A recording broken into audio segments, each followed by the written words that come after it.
Greetings and good evening from Ashwaubenon High School. We're in Ashwaubenon, Wisconsin, site of tonight's WIAA Division II State Football Semifinal Showdown. We've got the West De Pere Phantoms taking on the Kaukauna Galloping Ghosts, like an all-Halloween game here tonight. Both black and orange, both spooky names. This is like a 2 weeks too late for this matchup, I think, right? This should have been a Halloween night game.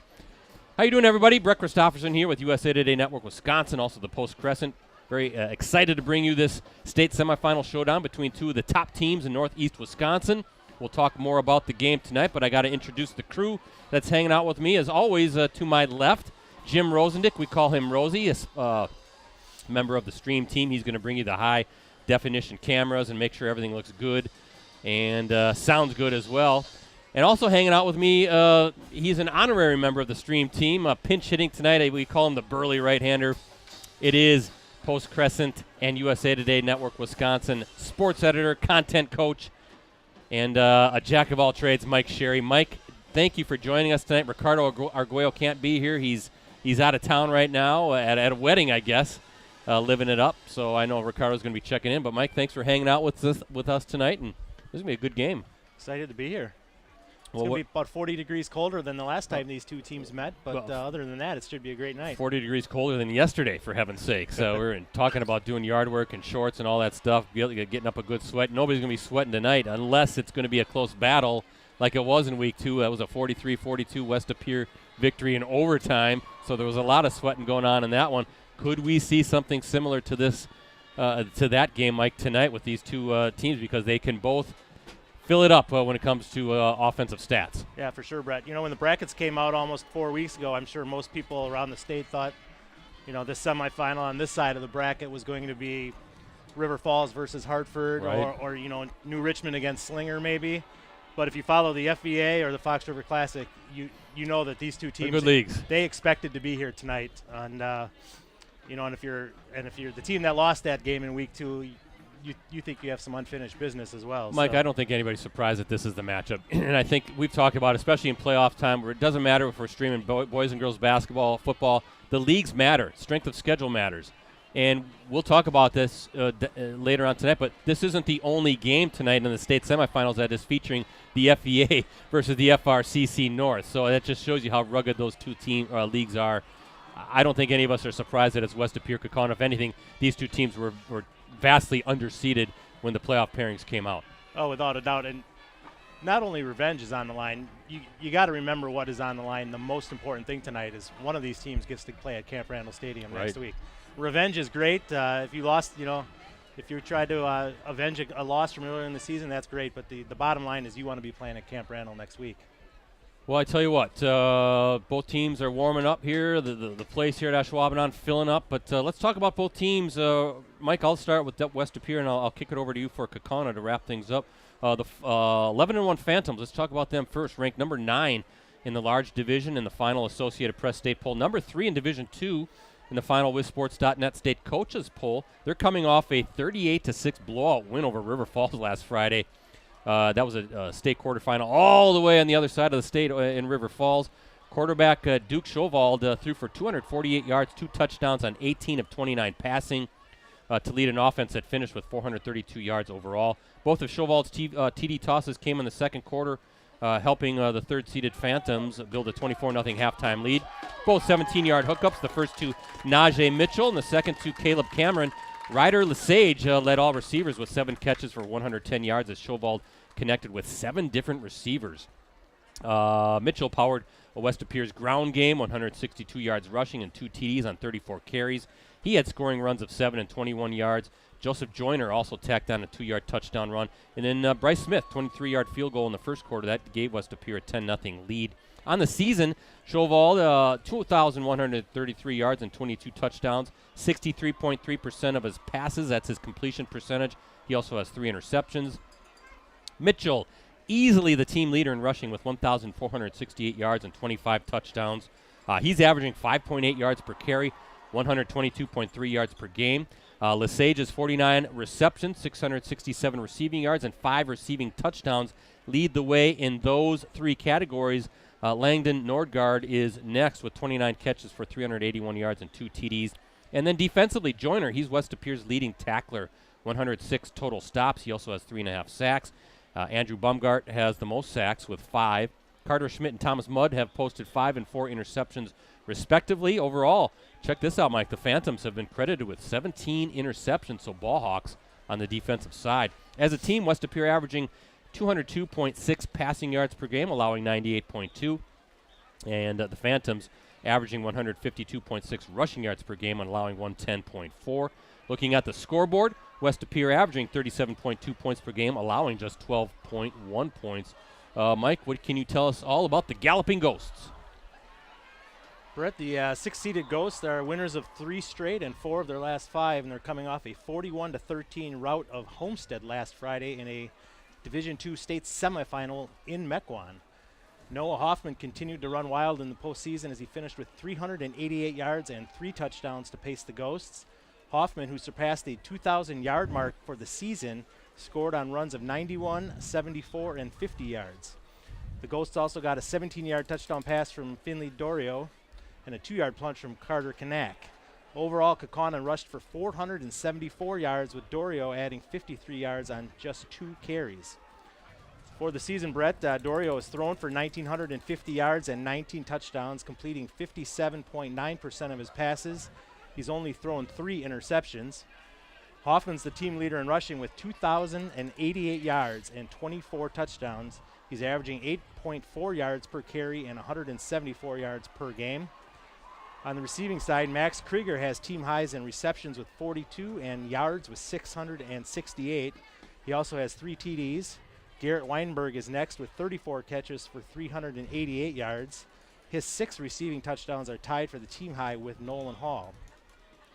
On the defensive side, Carson Van Dinter's 52 tackles lead the way for the Ghosts. He's also forced a fumble and had an interception. Owen Moss is next with 51 tackles, and Sawyer Steinecke has 6 sacks to lead the Ghosts on defense. Tyler Jazeski is the leader in interceptions with 2. As a team, Kaukauna is averaging 172.8 yards passing per game and allowing 181.8, and the Ghosts are averaging 214.3 yards on the ground and allowing 133.8. Looking at scoring, Kaukauna is averaging 32.5 points per game, Brett, and allowing 24.4. There you go, West De Pere, Kaukauna, some team notes, some stats here as we get ready for this big state semifinal showdown. Mike, kind of, not only do they look alike with the team colors, right, and they have the Phantoms and the Ghosts as their nickname, but kind of similar offensive styles. They both can throw the ball. Dorio and Chauvald, excellent passers. They got a stable of receivers, particularly West De Pere. Chauvald really can target a whole bunch of different guys, so it's really tough defensively for, I would think, anybody to try to figure out who you're going to stop now, especially with Nordgaard back and healthy. And then, of course, outstanding running backs in Najee Mitchell and Noah Hoffman. We'll talk about what Hoffman's been doing here in the postseason. It's been crazy. But I'm expecting some offensive fireworks tonight. Hoffman's run for almost 1,000 yards just in the postseason, right? 3 games. Unbelievable. And it should be interesting. You know, Brett, West De Pere, that first meeting in week 2, West De Pere was missing a few defensive starters. They have those back tonight. I know they think that's going to make a difference. We'll see. We will see. We'll talk a little bit more about tonight's game, but first we have our national anthem coming up in a moment. For the enjoyment and respect of all attendants, your cooperation in demonstrating the high ideals of sportsmanship is expected and greatly appreciated. WIAA Health is proud to be the official healthcare provider of the Ashwaubenon Jaguars. Thank you tonight to the WIAA staff, also to the Bellin trainers and staff, and Aurora trainers and staff. To honor America, especially today on Veterans Day, and those defending our freedom, we ask that you please rise to the playing of our national anthem by both the West De Pere and Kaukauna bands.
I would be remiss, guys, if I didn't note that, today is Veterans Day, so thanks to all of those who are watching tonight, wherever you are, the veterans out there, thanks so much for your service.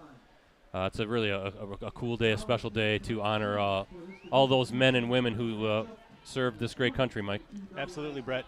And how about some teamwork there for the national anthem? Both bands for each school combining to give us a great rendition. Yeah, that was pretty cool, too. So West De Pere is going to be in the home black uniforms, Kaukauna on the road white. West De Pere will be the home team on the scoreboard as well. Want to thank our playoff sponsor, Unison Credit Union. Unison proudly provides the people and businesses of Northeast Wisconsin with exceptional banking services and trusted financial guidance delivered by friendly experts. Personal checking and personal savings, investments, loans, business checking and business savings. Unison Credit Union, empowering you. Also, thank you to our season-long sponsor, Cellcom. Ring in the holiday season with Cellcom's 5 weeks of Black Friday deals going on now through Sunday. Save big on premium smartphones for only $25 a month. No trade-in, rate plan, or data bucket required. Visit cellcom.com/Black Friday sale for more details. And our apparel sponsor, thanks to Cooney's Embroidery and Sportswear. Get your team, club, or business name out there with Cooney's.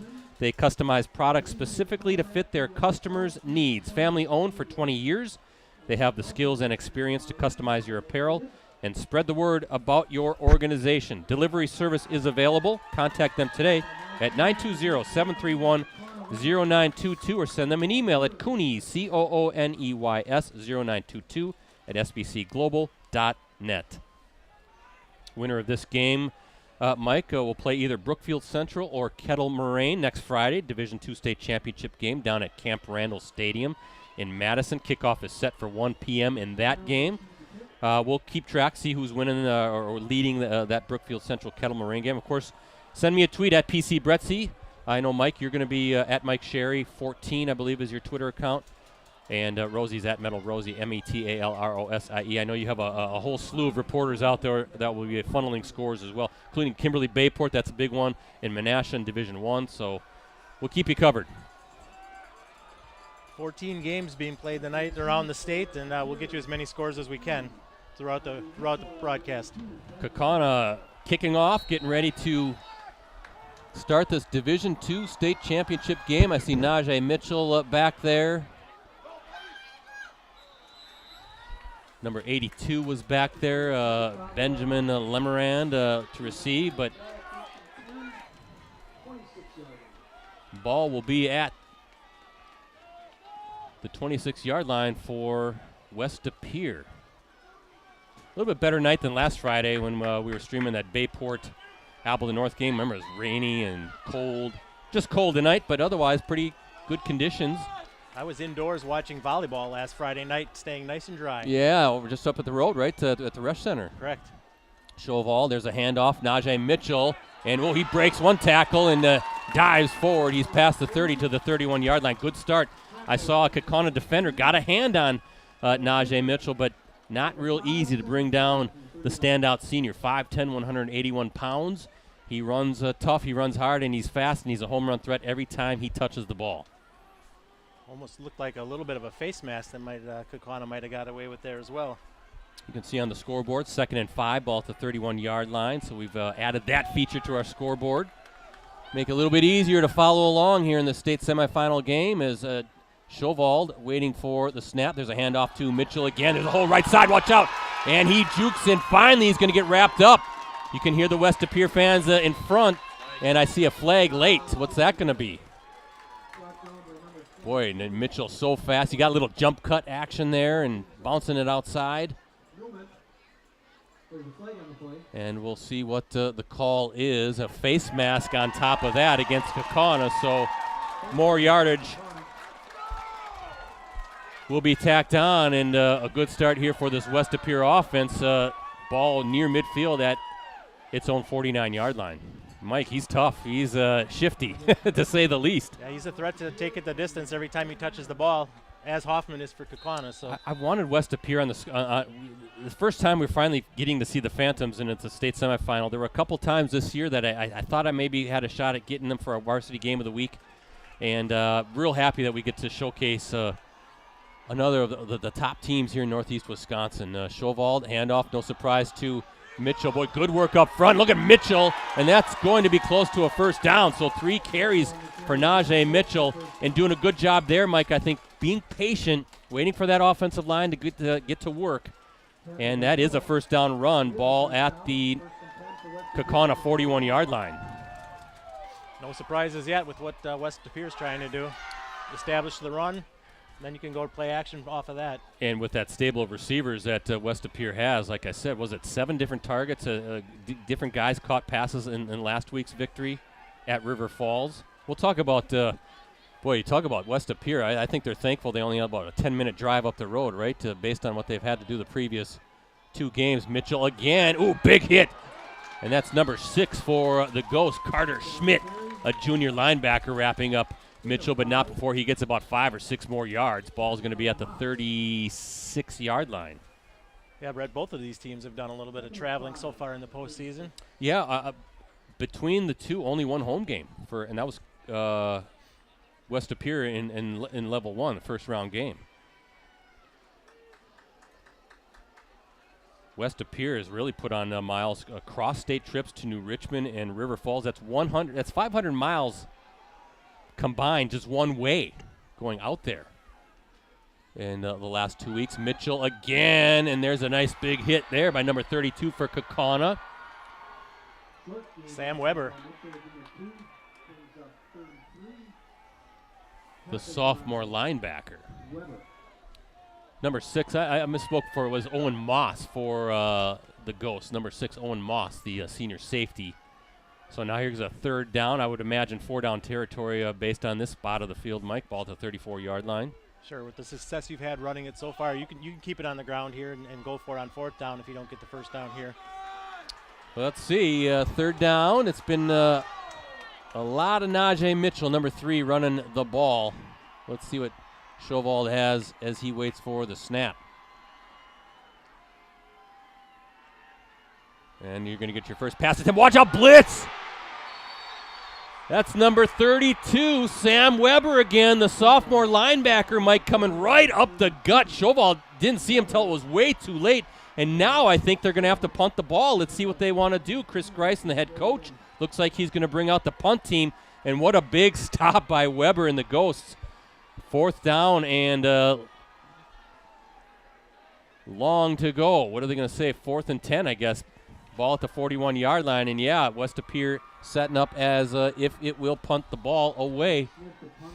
Bryce Smith, the punter. Kaukauna, Mike, nobody back to receive. As you said, Brett, Weber timed that blitz just perfectly.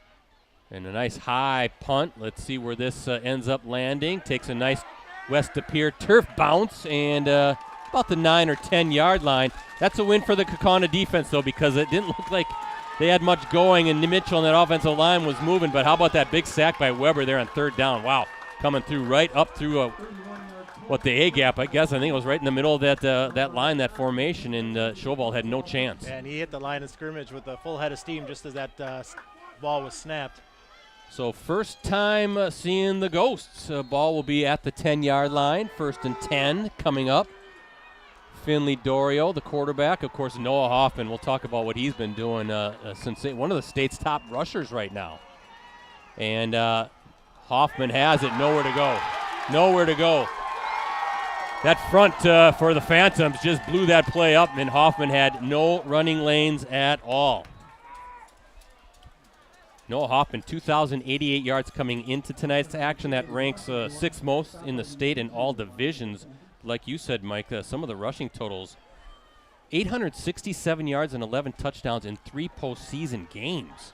173 against Milwaukee King, 307 against Slinger, and 388 last week. Wow. 2nd down coming up. Dorio's going to keep it, and he can move too, but good tackle. I think that was number 9 for West De Pere. Isaac Castor, the junior linebacker, tripping up Dorio, but a little bit more manageable here coming up on 3rd down for the Ghosts. Can the West De Pere defense get a 3 and out? And based on where the ball is, field position, playing that game right now because I would imagine they would have pretty good spot if they can get off the field here and force that punt. Looking at the flags, Brett, there's a little bit of wind tonight, but not as bad as there's been the last few weeks, so it shouldn't affect the kicking game too much or the passing game. 3rd down and 7 for Dorio and the Ghosts. You can hear, again, the West De Beer fans sitting in front of us, trying to get that defense jazzed up. Hoffman looking for a spot around the edge, and I think he might have been tripped up again by Castor. 4th down coming. Where are they going to spot it? And, ooh, it's close. And it looks like, wow, that's not even a full yard, and Kaukauna's going to bring out his punt team. I thought maybe they'd go for it even at this spot of the field. Really? I Not this early in the game. Is it too early? I don't think you can. Too early to be gambling? I'm usually a pretty conservative guy, You too, are. but I was kind of watching where that down marker was. So 4th and 1. You got Hoffman, though, so, yeah, you think he can get you a yard. That's what I was thinking, too. Number 6, Carter Schmidt back to receive. Ooh, big booming punt. Look at this. And fair catch. Brett, we got a running into the kicker call. The flag went down there late. Oh, I didn't see the flag. Yep. Ooh, this is a big penalty here. I don't think it was roughing, but he definitely ran into him. Wow, that's gonna be a 1st down for the Ghosts. That is a big penalty, Mike. West De Beer gets that 3 and out, feeling pretty good about itself, and instead the defense back on the field on that running into the punter. I didn't catch the number for the West De Beer player who bumped into the punter there. He came pretty close to blocking it, and then he just couldn't stop his momentum. Well, again, now the Ghosts back out on the field. Penalty gives them the 1st down and another chance to see Noah Hoffman. Yeah, 9 100-plus games so far this season, 3 200-plus games, and then back-to-back 300-plus yard games in the playoffs. He's only held under 100 yards 3 times this year. 51 against Appleton North, 80 against Oshkosh North, and 83 against Appleton East. Of course, in that game he only had 10 carries, so he still averaged 8.3 yards a carry. Very healthy average for sure. Well, another crack at it for the Ghosts, and Dorio, he's going to drop back and looking left, going to rainbow one. Watch out. Oh, intercepted. Intercepted right at the 50-yard line. That's number 11 with it, and that is Thomas Mudd, the senior linebacker. Mike, not sure what Dorio was looking at. It was well covered. There were a whole bunch of black jerseys around his intended receiver. Yeah, I think he just underthrew it a little bit. If he throws that ball deeper, his guy or nobody has a chance at it, but just came up a little bit short on the throw. Yeah, so your first turnover of the game, interception, puts West De Beer in fantastic position, and I see another flag on the play. Is this a little personal foul against West De Beer? So after the interception, I'm assuming, so looks like, Mike, if you're Chris Greisen, the head coach for the Phantoms, got to clean some things up here initially, right? You don't want to be backing up 15 yards in a state semifinal game after a big interception. No, you don't, but you're happy with the ball at least, getting the turnover there.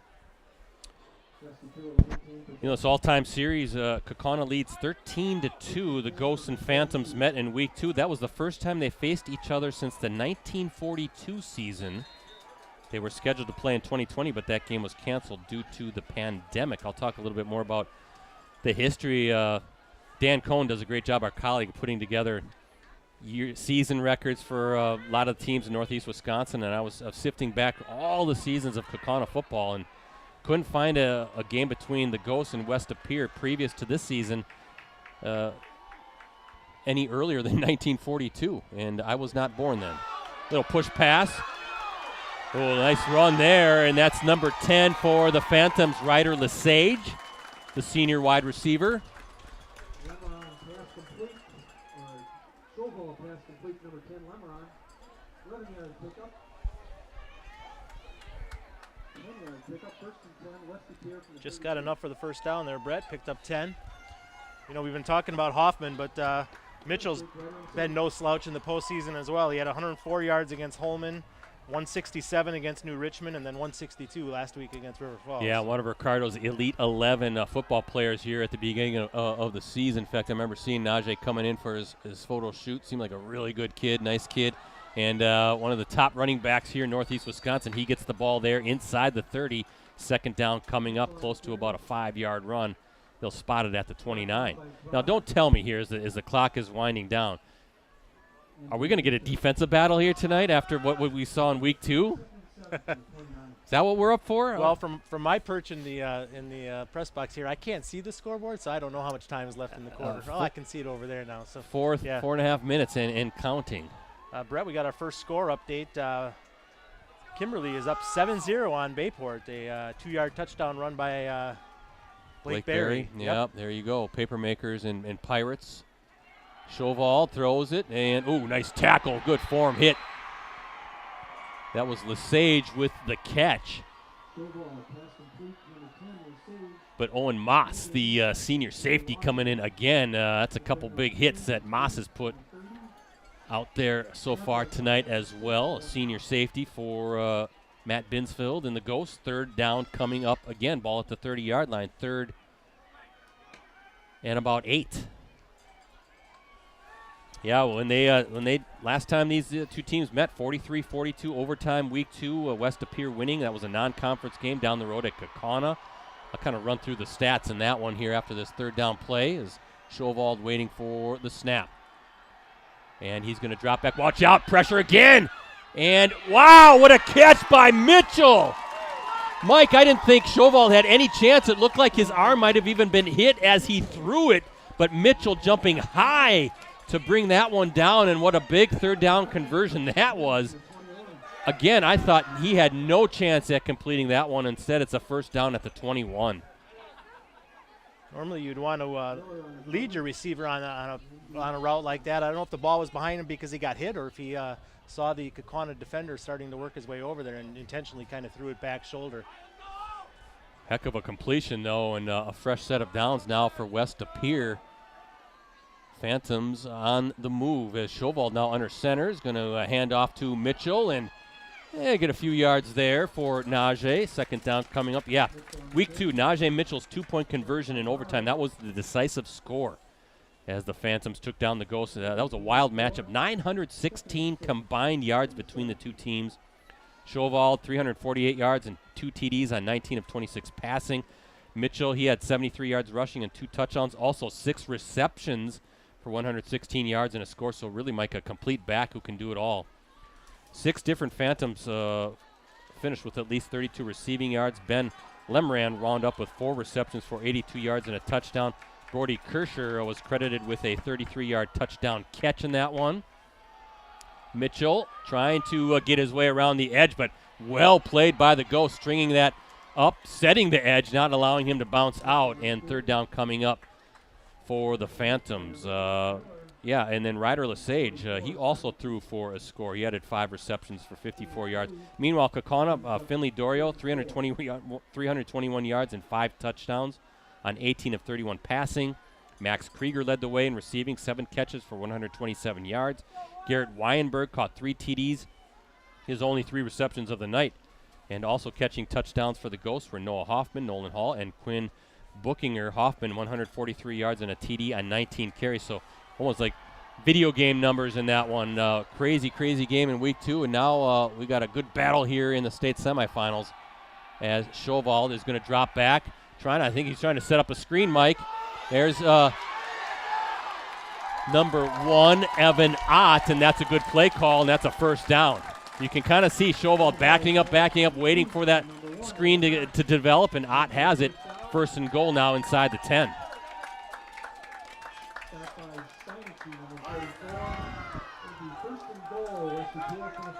Good patience there, Brett, by Chauval on the screen pass. Waited till the defensive line committed to him and then just dumped it over their heads. First and goal, ball at the 5.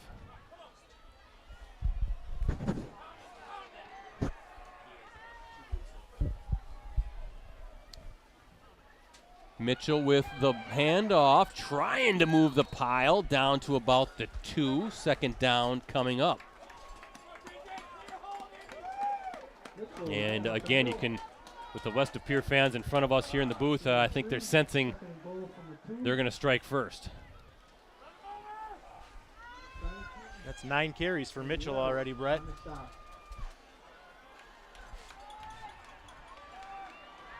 Second down and goal again. Chauval under center waiting for this. You got the I formation, right? You got the fullback there. Lead blocker for Mitchell. And he's going to be stopped shy, about the 1-yard line maybe. Short game. I think you do it 2 more times, Mike, if you're West De Pere. Absolutely. You don't know how many times you're going to get down here. You think you're going to get down here a lot based on the first game, but you never know. Got to punch it in here when you can. Where is that ball officially? Is it at the 1? I think I'd call it the 2 from my Yeah, I angle think here, it's a 2-yard line, so no gain on that. Third down coming up again. Same formation. Schoewald under center. And the fullback's going to get it and trying to work his way in. And he's going to be stopped shy. That was number 8, Ethan Collar. 4th and goal coming up. I think that's going to be the final play of this first quarter. Just 10 seconds to go. And Chris Greisen and crew will talk about this one as the quarter comes to an end. So 4th down coming up as we start the second quarter. The nose of the ball will be at the goal line. Great second effort by Collar there after the initial hit. I thought he might get in there, but just relentless defense there by the Kaukauna defensive line. Collar, just a freshman too. At least that's what it says on the roster here. Ethan Collar, a 5'8", 43-pound freshman. Chris Greisen, the head coach, Mike, 3rd season leading the Phantoms. Of course, folks around here know was an NFL quarterback for the Arizona Cardinals and Dallas Cowboys. Also enjoyed a very prolific career in the Arena Football League. Greisen had some assistant duties at Notre Dame, Green Bay Notre Dame that is, Green Bay Southwest, and then Freedom recently. Selected by the Cardinals in the 7th round of the 1999 NFL Draft and played his high school ball up in Door County in Sturgeon Bay. So you know that he's got, I'm sure, a very imaginative playbook, especially when he has this set of receivers and running back and a quarterback. I'm sure it's got to be fun for him to call plays for this team. Speaking of Freedom, Brett, you mentioned the Irish have kicked a field goal. Freedom leads Columbus 3-0 late in the first quarter. Wow, okay, interesting. But yeah, you talk about Chris Greisen, you know, you just bring instant credibility into a meeting with high school kids when you've done the things that he's accomplished in football. Same with Freedom with Clint Krewall, right? He's a Super Bowl champion, former NFL player as well. That's a surprise. I think Columbus going into that one heavily favored. Moon shining overhead. Here is a 4th and goal at the goal line. Schoewald, is he going to sneak it? Nope. Handoff to Mitchell. He stopped. He stopped. A goal line stand by the Ghosts. Was that number 65 maybe getting in there for Kaukauna? Mitch Verstegen, the junior defensive lineman, Mike. I think he might have tripped up Mitchell. And the Ghosts turned back the Phantoms at the goal line. Wow. The nose of the ball was at the goal line, and he did not get in. Incredible penetration there by Verstegen. Boy, I think everybody in the stadium, I'm sure Kaukauna fans included, thinking West De Pere going to punch that one in on 4th and goal. Instead, now turnover on downs. Kaukauna, its 3rd crack at it at the 2. Long field to go. There's Hoffman trying to bounce it around outside and tries to escape. Barely gets out of the end zone. Well, is there a fumble? What do we have here? What do we have? A touch. No, it's a fumble. A touchdown for the Phantoms. I thought Hoffman was stopped. I thought forward progress stopped the play. And I think the Ghosts, that might be Coach Binsfeld walking out kind of wanting to talk things over here a little bit, saying what happened. Instead, the Phantoms recover the fumble in the end zone, and I think that might have been number 31. He was holding up the ball, Jacob Breyer, the senior defensive lineman. Yep, Breyer came out of the pile there, Brett. I'm with you. I thought his forward progress was stopped. But Hoffman's going to fight for every yard, every inch he can get, and maybe the refs thought he was still going. Bryce Smith in for the PAT, and no problem there. So 2 turnovers now by the Ghosts. That one particularly costly, a fumble that is recovered in the end zone by Breyer. And as we look at our Unison Credit Union scoreboard, the Phantoms strike first. They're up 7-0 in this Division II state semifinal game.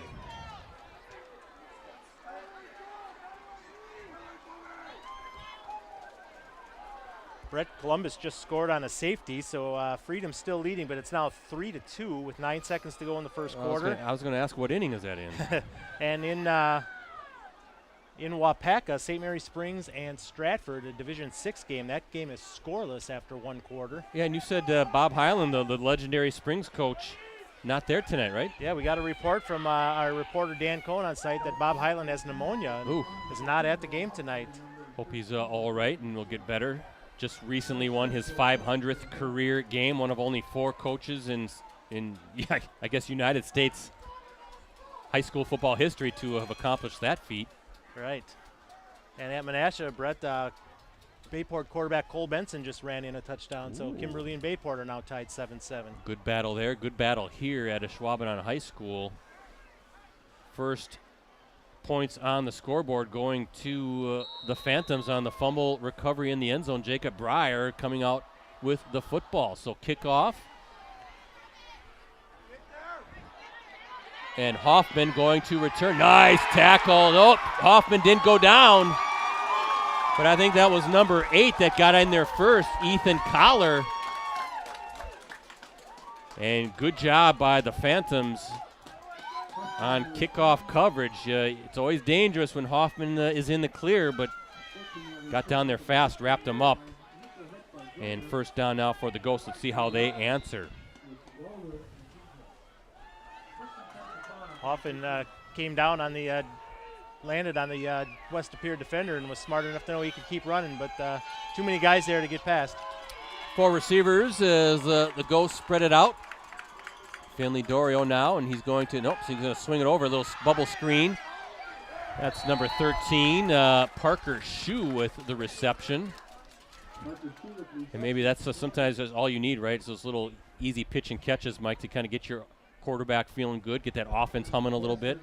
You know, they can spread it out too, and they've got a set of receivers that can make you pay. They're not just one-dimensional with Hoffman. Yeah, a lot of teams call that little pass on first down basically a run, so nice pickup for the Ghosts.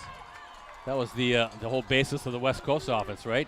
Right. Pass plays, short pass plays is really more like run plays. Hoffman, watch out. Switches hands, still on his feet. Watch out, near sideline. And finally, out of bounds right at the 50-yard line. But that is what he can do. So shifty. It looks like he, first, second, even third contact, looks like he's going to go down. But he's got that low center of gravity. So tough to bring him down. And that's a big run and good field position now for the Ghosts. I think we might have a flag, though, Brett, on the sideline here. Yep. Oh, I did not see the flag again. That must be right in front of the West De Pere bench. Hoffman got to the 50, but they threw a flag at the 35. Oh, there it is. Yep, right in front of the West De Pere sideline. Did not see it, so coming back. And a big holding call, Mike. So they'll mark that off from the 37. So it'll still be a gain, but not what they had. Well, it'll be a first down, too. So first down for the Ghosts. But, yeah, you're talking going from the 50-yard line back down to the 27, 28. So after the penalty is marked off, fresh set of downs here for Dorio, and he hands off. This is our first time seeing, that's number 33, Kyle Kress, a sophomore running back. Kyle Kress on the carry. 3, 2, 2nd and 7. Might be in a couple booths in. Another quick score for Columbus, Brett. Columbus now leading Freedom 8-3. Oh, wow. Okay. Interesting score there. Right. Second down for the Ghosts, looking to respond to that touchdown by the Phantoms. Hoffman has it, going low, and there he goes. Again, shifty move. Nice tackle. Thomas Mudd.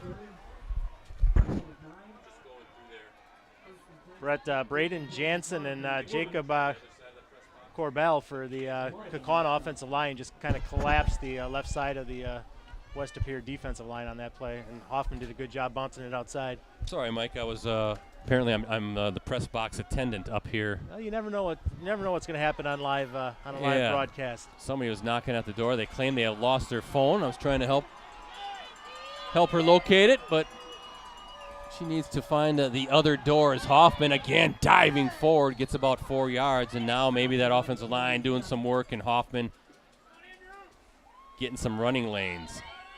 About a 3-yard pickup, 2nd and 7 coming up.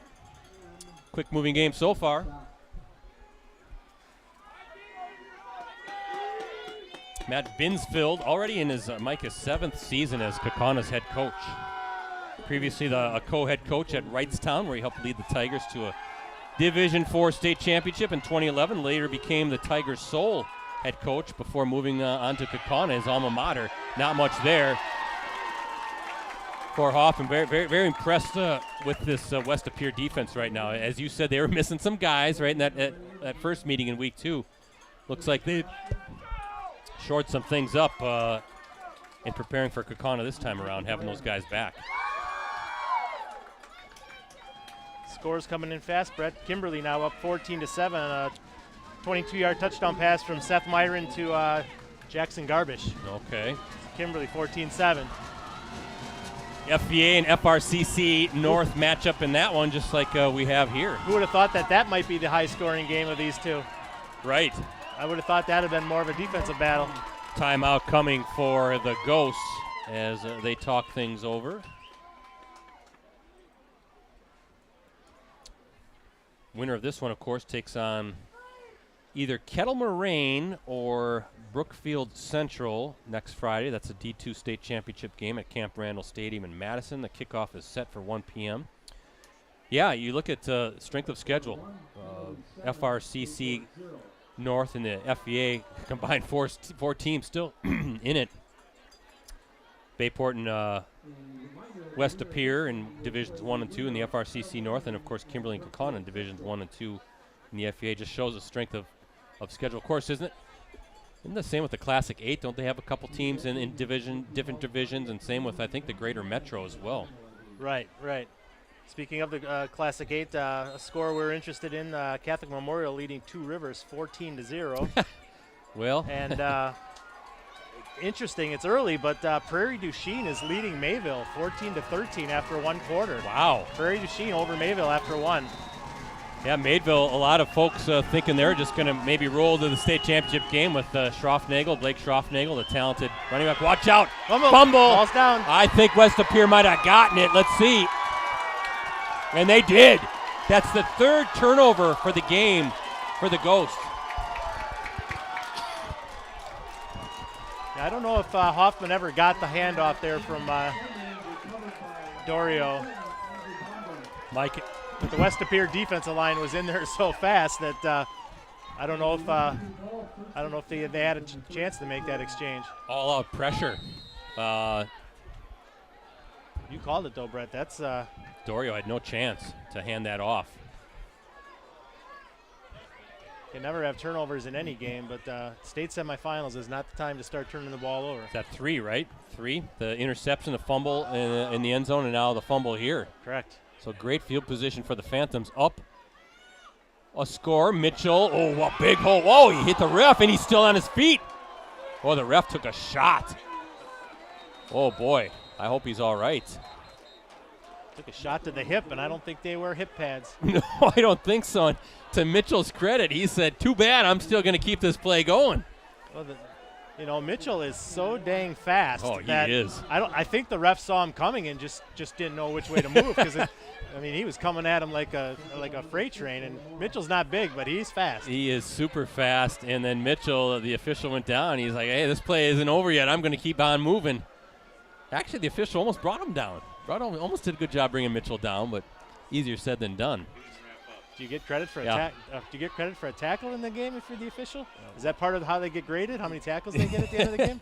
2nd down, Mitchell again, and not much there. A whole bunch of white jerseys. I think number 32, one of the first ones there. Sam Weber, the sophomore linebacker. Close. I don't know if they'll measure this or if they'll just call it short. Nope, going to call it short.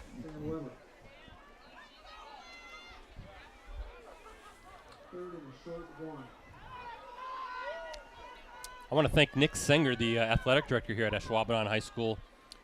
Always, I love working with Nick. It's been fun getting to know him a little bit. Good personality. I think he's a Fond du Lac guy. Played in the FVA for the Cardinals back in the day.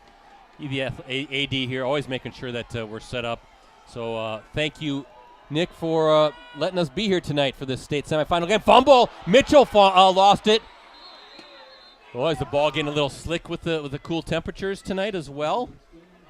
Yeah, this is kind of the first cold weather game of the season for all these teams. We've had a good fall. So very nice fall, yeah. Great weather. Although last week was crummy with the rain, but fourth down now. What does Chris Greisen want to do?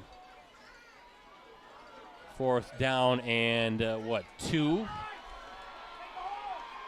Well, the whole playbook is open here on 4th and 2. So Schowald, is he going to try to drum off sides, or are they going to call a timeout and talk about it as well? Big fourth down play coming up. The Ghosts hoping to force another turnover on downs. Kaukauna looking, Mike, to advance to its second state championship game ever, and the first since 1992. The Ghosts fell to Monroe in the D2 title game that season. They were coached by Wisconsin Football Coaches Association Hall of Famer Glenn Hinkins. His son, of course, Dave, the current and longtime head coach at Xavier. West De Pere, their last trip to Camp Randall not all that long ago was 2018 under Coach Jack Batten. Phantoms fell to Catholic Memorial 37-24 in the Division III state championship. West De Pere had a string, guys, of 3 straight D3 state championship game appearances from 09 through 11 under Wisconsin Football Coaches Association Hall of Famer Bill Turnquist. There's a name, legendary name. The Phantoms fell to Reedsburg in the 09 final and then won back-to-back titles in 2010 and 2011. They beat Catholic Memorial in 10 and Wisconsin Lutheran in 2011. So one of these two teams will be heading to Madison next week.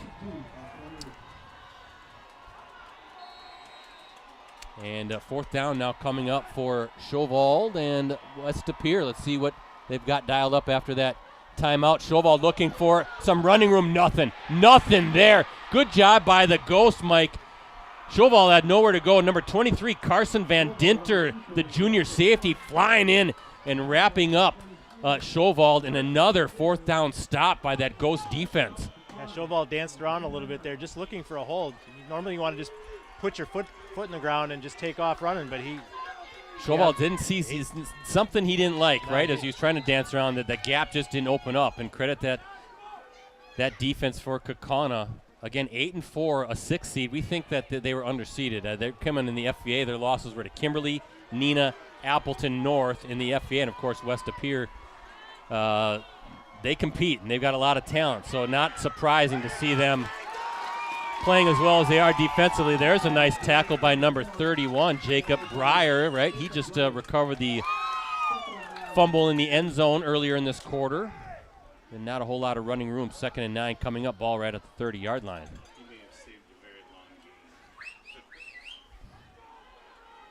Yeah, it definitely looked like Hoffman had some green grass in front of him if he had not got caught from behind there.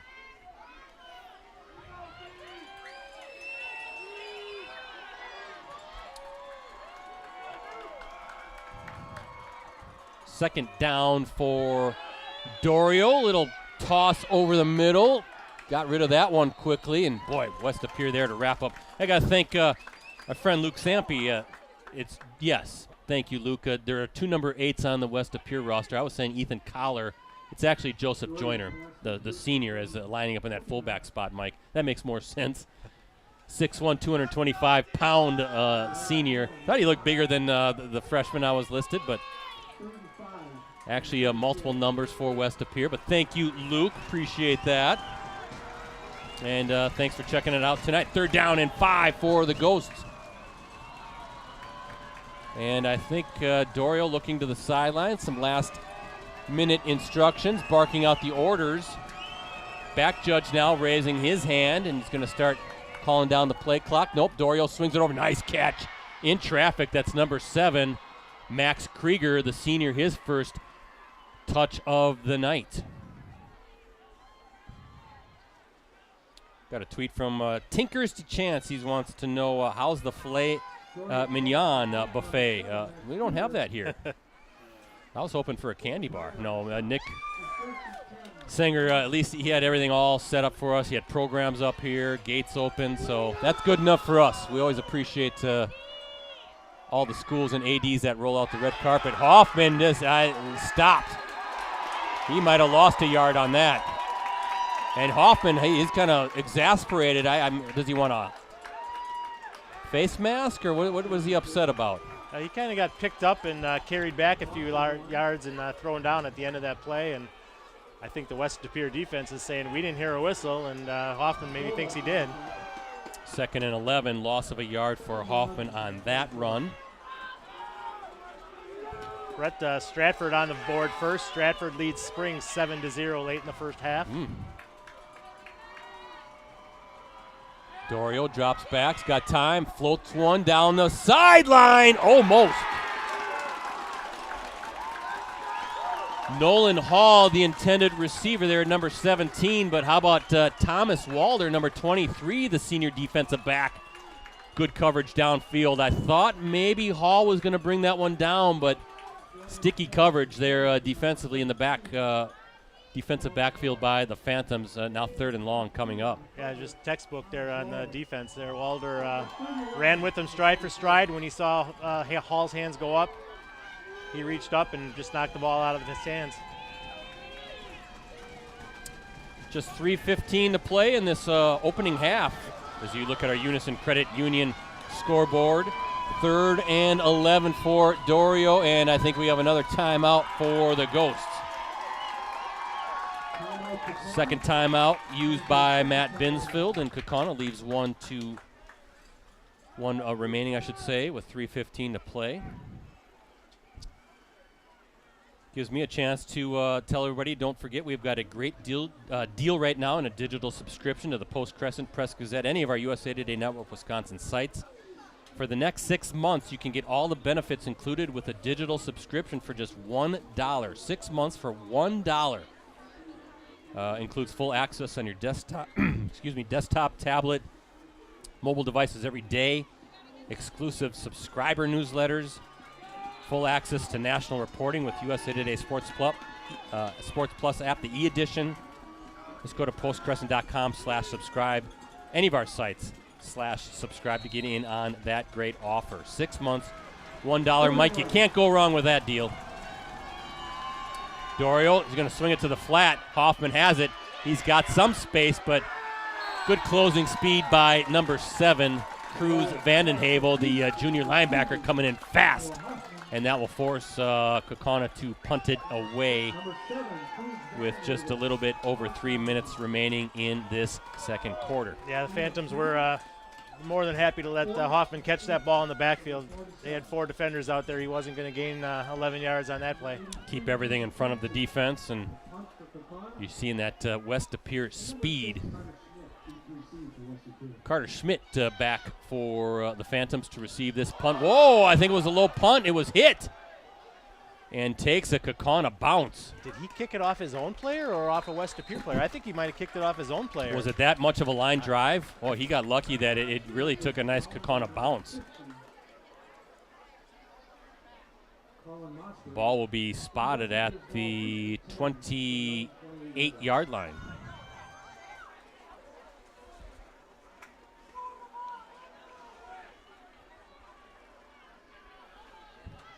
Chance to see this West De Pere offense on the field.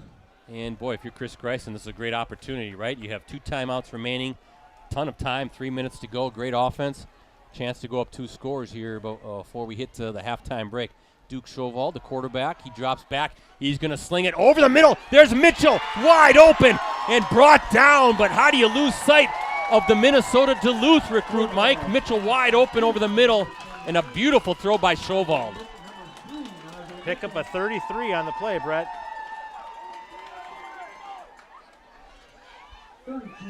Yeah, Mitchell just snuck right, little play action, and he just snuck right up the middle and kept running. Boy, you can see the array of plays that this offense can run, the weapons, in different ways that they can hurt you. We've seen Mitchell do it with the ground game. Now we see his skills again as a receiver. As we saw in the first quarter here, he is running the ball, bounces it outside. Watch out. He's on the run. Finally brought down, but not before he picks up another first down. Well, I don't know what you do as a defender when he can jump cut as fast as he and as quick as he can. You're almost like grabbing at air when you're trying to tackle him. he doesn't lose any speed or momentum when he makes that jump cut. He comes out of it quicker. He reminds me of Rosie. Yeah, first down ball at the 27 for the Phantoms. Yeah, maybe that Rosie, right? I don't know if any of the young kids watching would know who Rosie Greer is. There's a play fake. Watch out. Schovold now getting flushed out and just throws it away. Good job there throwing it away. Yeah, Kaukauna didn't bite on the play action fake, and good job in the back end. Nothing for Schovold, and he just tosses it away. And second down coming up and 10. 2:01 to go. Brett, here's a score that might be of interest to some of our Green Bay audience. At halftime, powerful Aquinas is only leading Kewanee 8-6. 8-6 at halftime. Really? Kewanee hanging tough. Catholic Memorial now up 20-0 on Two Rivers. No surprise there, right? Kind of the prohibitive favorite in Division 4. Wasn't that all long ago when they were winning D3 titles? There's a little push pass again. We saw this play earlier. Nice spin. That's number 10, Lesage. He's got some wheels. Kind of coming in on motion on that jet sweep, right? And then Schovold just a little push pass to him. And Lesage gets it inside the 25 to about the 23-yard line. Third down coming up. Clock continuing to run for the Phantoms, up 7-0 on the fumble recovery in the end zone by Jacob Breyer. Not the scoring explosion we expected for sure, but still have a half to go. A great and competitive game nonetheless.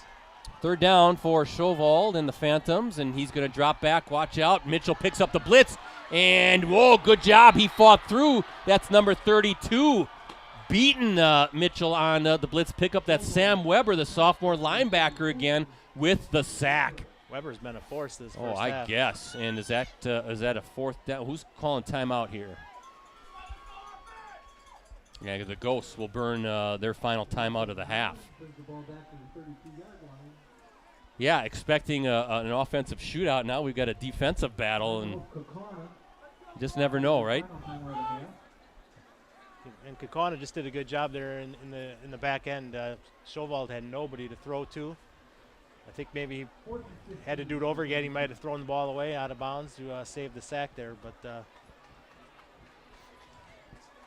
they closed in quickly on him, and he had no chance. So what does Chris Greisen do here? Ball's going to be marked at the 32. I think you got some tall receivers. Maybe you just throw it up into the end zone here and hope somebody can come down with it, or at least pass the sticks and try to get a first down. But no, he's got the kicking teams out there. Bryce Smith, the kicker. So this is going to be a 49-yard attempt. Is that what we're looking at here? It's 49 yards on a cold night. Not much wind. He's got a big leg. We saw it. Let's see if he can convert it. Ooh, they botch a snap. Watch out. Watch out. You better pick that up. And no, that was the whole operation. It was just a bad snap right on the turf, and I think Smith just stopped. It wasn't there to kick. And a big mistake there gives Mike Kaukauna decent field position. Only 53 seconds left, no timeouts, but Dorio's got an arm and he's got some receivers too. Yeah, 53 seconds. That's enough time to get down into position for a field goal, if not more than that.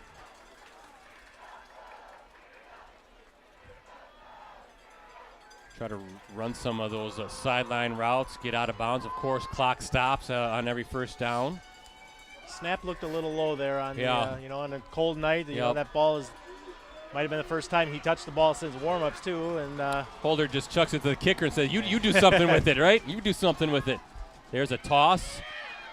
That was number 7 on the catch, Max Krieger, and the Ghosts are going to have to hurry up here. Clock running.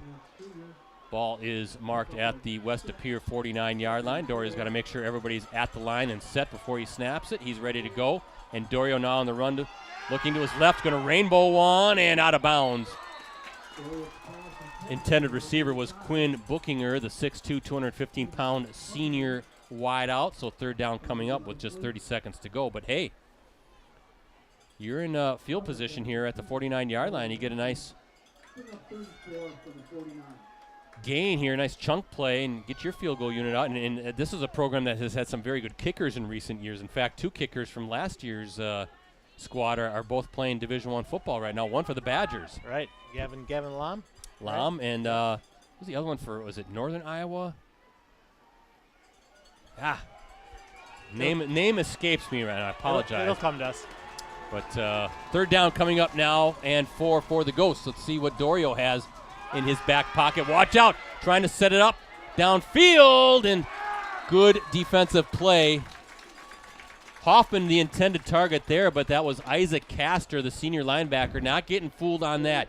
I think that was a play, Mike, where Dorio is going left, trying to really run a little misdirection, trying to get that defense really sliding over and hoping that maybe the defender against Hoffman, who's coming out, was he lined up in the backfield or was he split out wide? But anyway, nobody was fooled by that on the West Appear defense, and Hoffman was well covered. That's a good design play. You see that work more often than not at the high school level. Everybody gets sucked in by chasing the and quarterback. You lose that receiver going the other direction. Ooh, low snap here, but a clean punt.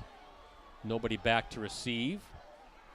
And my guess is ball will be marked right at the 10-yard line, a spot for Chris Greisen to say, you know what, Duke Schowald, we're going to take a knee, and we'll be happy with a 7-0 halftime lead. Just what we expected. You'd think so, or I guess you could throw one deep here. And risk an interception. It's a risk, but I'd be more worried about a sack and a strip sack and a fumble or something. Good game, though. Good battle. Good defensive battle. I like those defensive battles. Kaukauna's defense tonight, defensive line is really playing strong. Very much so, yeah. And as you said, Sam Weber at linebacker for the Ghosts has played well as well. That's exactly what the Phantoms do here. Take a knee, and that clock will wind down, and we have all zeros here. 7-0, the halftime score.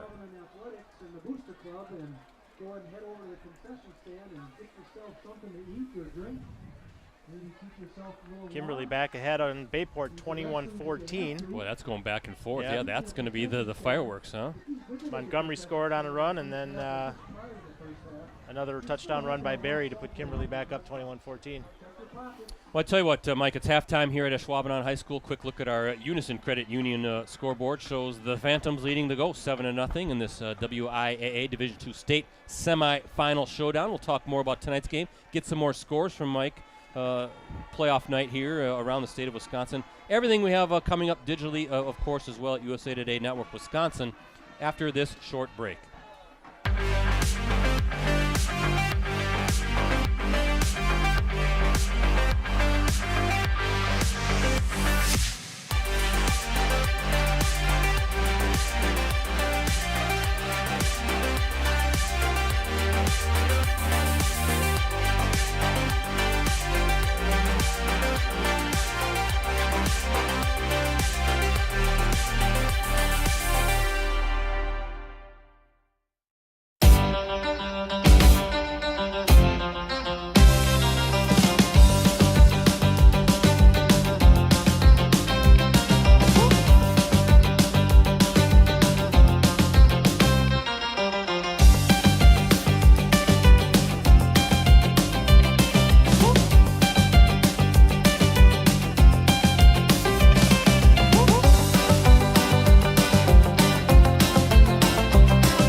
From the top of the 222 building on College Avenue in downtown Appleton, it's Varsity Roundtable.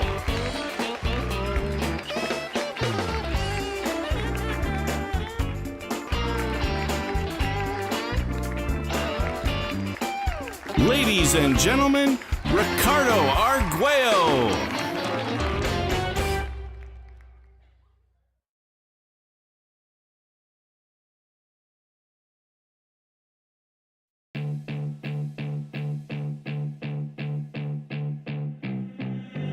Live from a secret location somewhere in northeast Wisconsin, it's Clubhouse Live. We'll look back on how the Packers fared, we'll talk football, we'll take a peek at what's next on the schedule, and we'll have our usual fun too.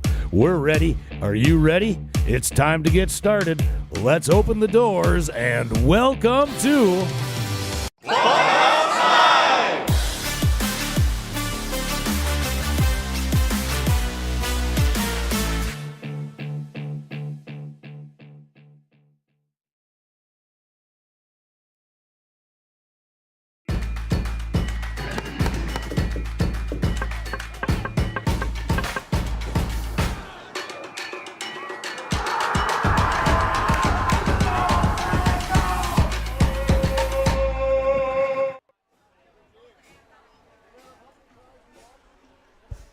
Welcome back to Ashwaubenon High School.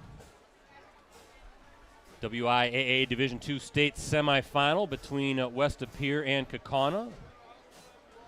And as you can see on our Unison Credit Union scoreboard, the Phantoms up 7-0 over the Ghosts through 24 minutes of action. Boy, it's going to be a fun 24 minutes coming up. The high-scoring shootout we all expected, right? Yeah, right. That's okay. Kyle Seafelt, by the way, is the other kicker. Right. And I got to thank somebody watching on our YouTube channel. By the way, give that a subscription, USA Today Network Wisconsin. He's at Upper Iowa, so thank you for that. Once again, thank you to our playoff sponsor, Unison Credit Union. Unison proudly provides the people and businesses of Northeast Wisconsin with exceptional banking services and trusted financial guidance delivered by friendly experts.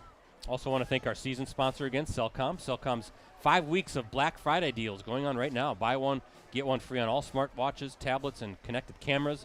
Mix and match to get something for everyone on your list. Restrictions apply. Visit cellcom.com/Black Friday sale for more details. And a big thank you to our apparel sponsor, Cooney's Embroidery and Sportswear. They have the skills and experience to customize your apparel and spread the word about your organization. Contact them today at 920-731-0922 or send them an email at Cooneys, COONEYS 0922 at sbcglobal.net. And last but not least, I want to give a plug to USA Today Sports Plus. That's the new sports app that puts the fans first. Get the latest scores, stats, and standings and enjoy interactive experiences with our award-winning sports writers. Download USA Today Sports Plus from the Apple or Google Play stores today. USA Today Sports Plus. Fan Harder, Mike, got some other updates. I know you're scrolling through Twitter and all that good stuff. Any? I know you said Prairie du Chien was still leading Mayville. Was he 21-20 in that one? 21-20. Well, in the game that similar to this, and the winner of this game will play Kettle Moraine or Brookfield Central. Right now, Kettle Moraine, identical score. Kettle Moraine 7-0 at halftime over Brookfield Central. Now, Kettle Moraine, that's a Classic 8 school, I believe, right? Right. Yeah, so. Now, I'll run through a few other scores here real quick, Brett. Kimberly's still up 21-14 on Bayport. McGuanago leading Sussex Hamilton 20-7 in Division 1.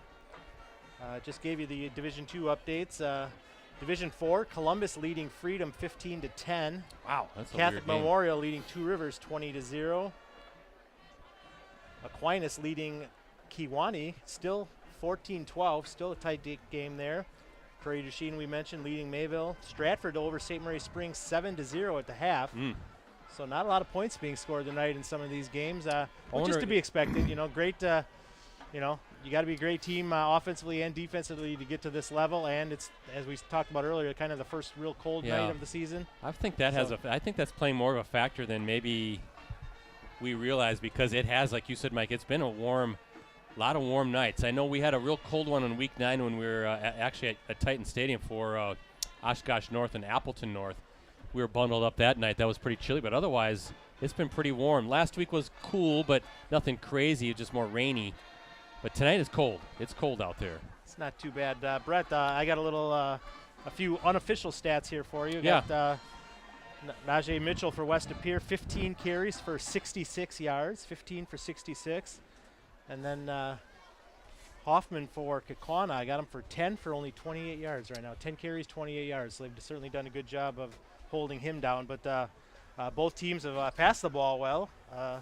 Dorio 5 for 6 passing, and Schowald is 6 for 8, I believe. But again, on unofficial stats. But as we've talked about, the difference in the first half was the turnovers. 3 turnovers. It's really remarkable that Kaukauna's only down 7 points, and that that 7 points was a turnover that was recovered in the end zone, a fumble. It's not like West De Pere did something offensively. In fact, the Kaukauna defense, 2 fourth-down stops, including one where the nose of the ball was at the goal line.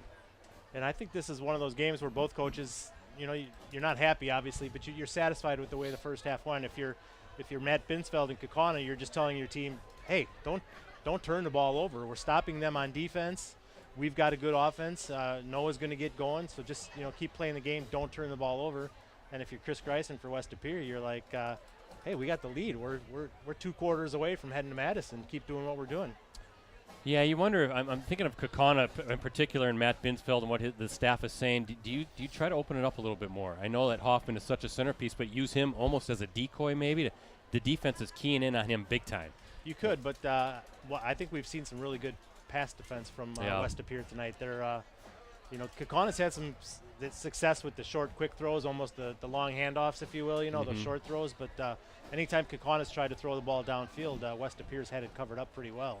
But sure, yeah, I mean, hey, there's no tomorrow if you lose, so you throw everything at them that you can and whatever you think's going to work. But you got here with Hoffman being your bell cow, so to speak. So you're going to ride him as much as you can and as much as the game dictates. Just wonder if that could actually loosen some things up for him if you get, some of those other receivers involved and get that passing game going. It's like, well, geez, now we got to kind of, we got to back off a little bit, and maybe then he could bust one. But who knows? Both defenses playing great.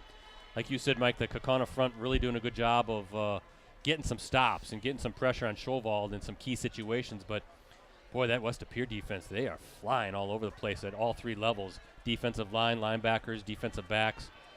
They can move. They can motor. And you can see why they pushed Bayport hard in Week 9 before falling to the Pirates. Pirates winning the FRCC North undefeated. I think the Pirates, the lone undefeated team remaining in Division 1. West De Pere only 1 loss. And they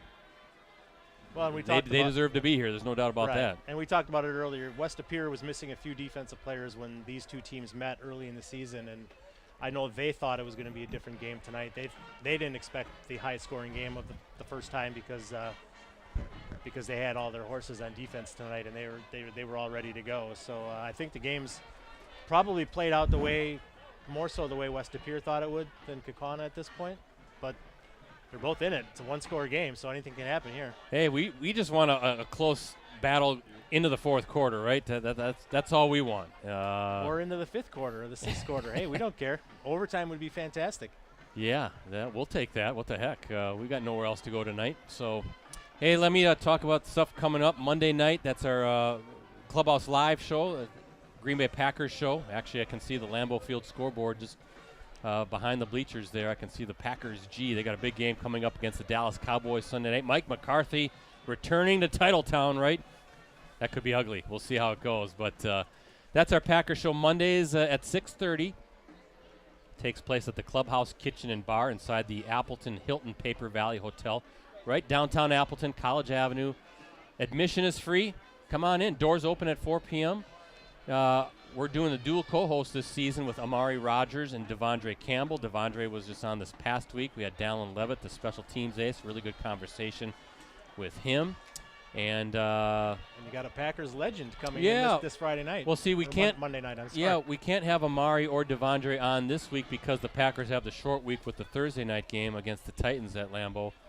But so that makes Mondays their practice to go longer into the night. So anyway, we do have a Packers. We call it the Legends Edition show, and we have a Super Bowl champion, a Packers Hall of Famer, and a fan favorite, Antonio Freeman, is going to be joining us live and in person on Monday's show. So, again, admission is free. Doors open at 4 p.m. It's a fun show. We don't necessarily concentrate on X's and O's. We do talk football. We talk what's going on with the team and all that stuff. But we have a lot of fun, too, and a lot of laughs. It's really just a good, entertaining type show that we've been doing now for 14 seasons, so over 300 shows in the books. I co-host it. Ricardo Arguello co-hosts it as well, although I don't think he'll be back in time for that show, but that's okay.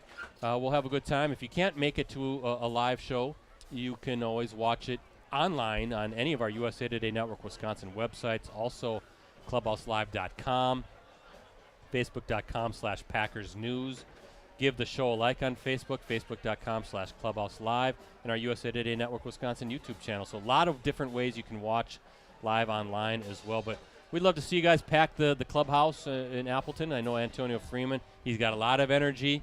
He's a fun guy. He's been on the show one other time, I think about 4 or 5 years ago, and it was a blast. And maybe win some autographed prizes as well. So stop on by. When you think of Antonio Freeman, what's the one play you think of? I think it's the same one for everybody. Is it the improbable bobble against the Vikings? When Al Michaels said he did what? He did what? You know what's the cool thing about that? And actually, I see a picture of it on our archive system, so I'm going to show Antonio that. But I was there covering the game that night.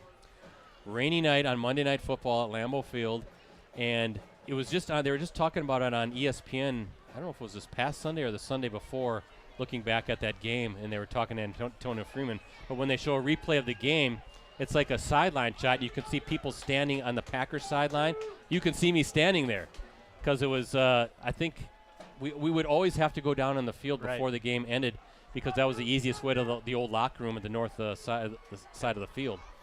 And we were standing there. You can see me standing there and ESPN, and I've seen that clip every now and then, but there's a picture in our archive system that I'll have to show Antonio as well. So I'll have to look for that. Look for you on the sideline there. But I can still remember being on the sideline and kind of watching the play on the scoreboard and thinking, why is he getting up and running? And then you see the replay afterwards, how he's able to secure the ball before it hits the turf. He was never touched. He was never down by contact when he made the catch. And you speak about being down on the sideline.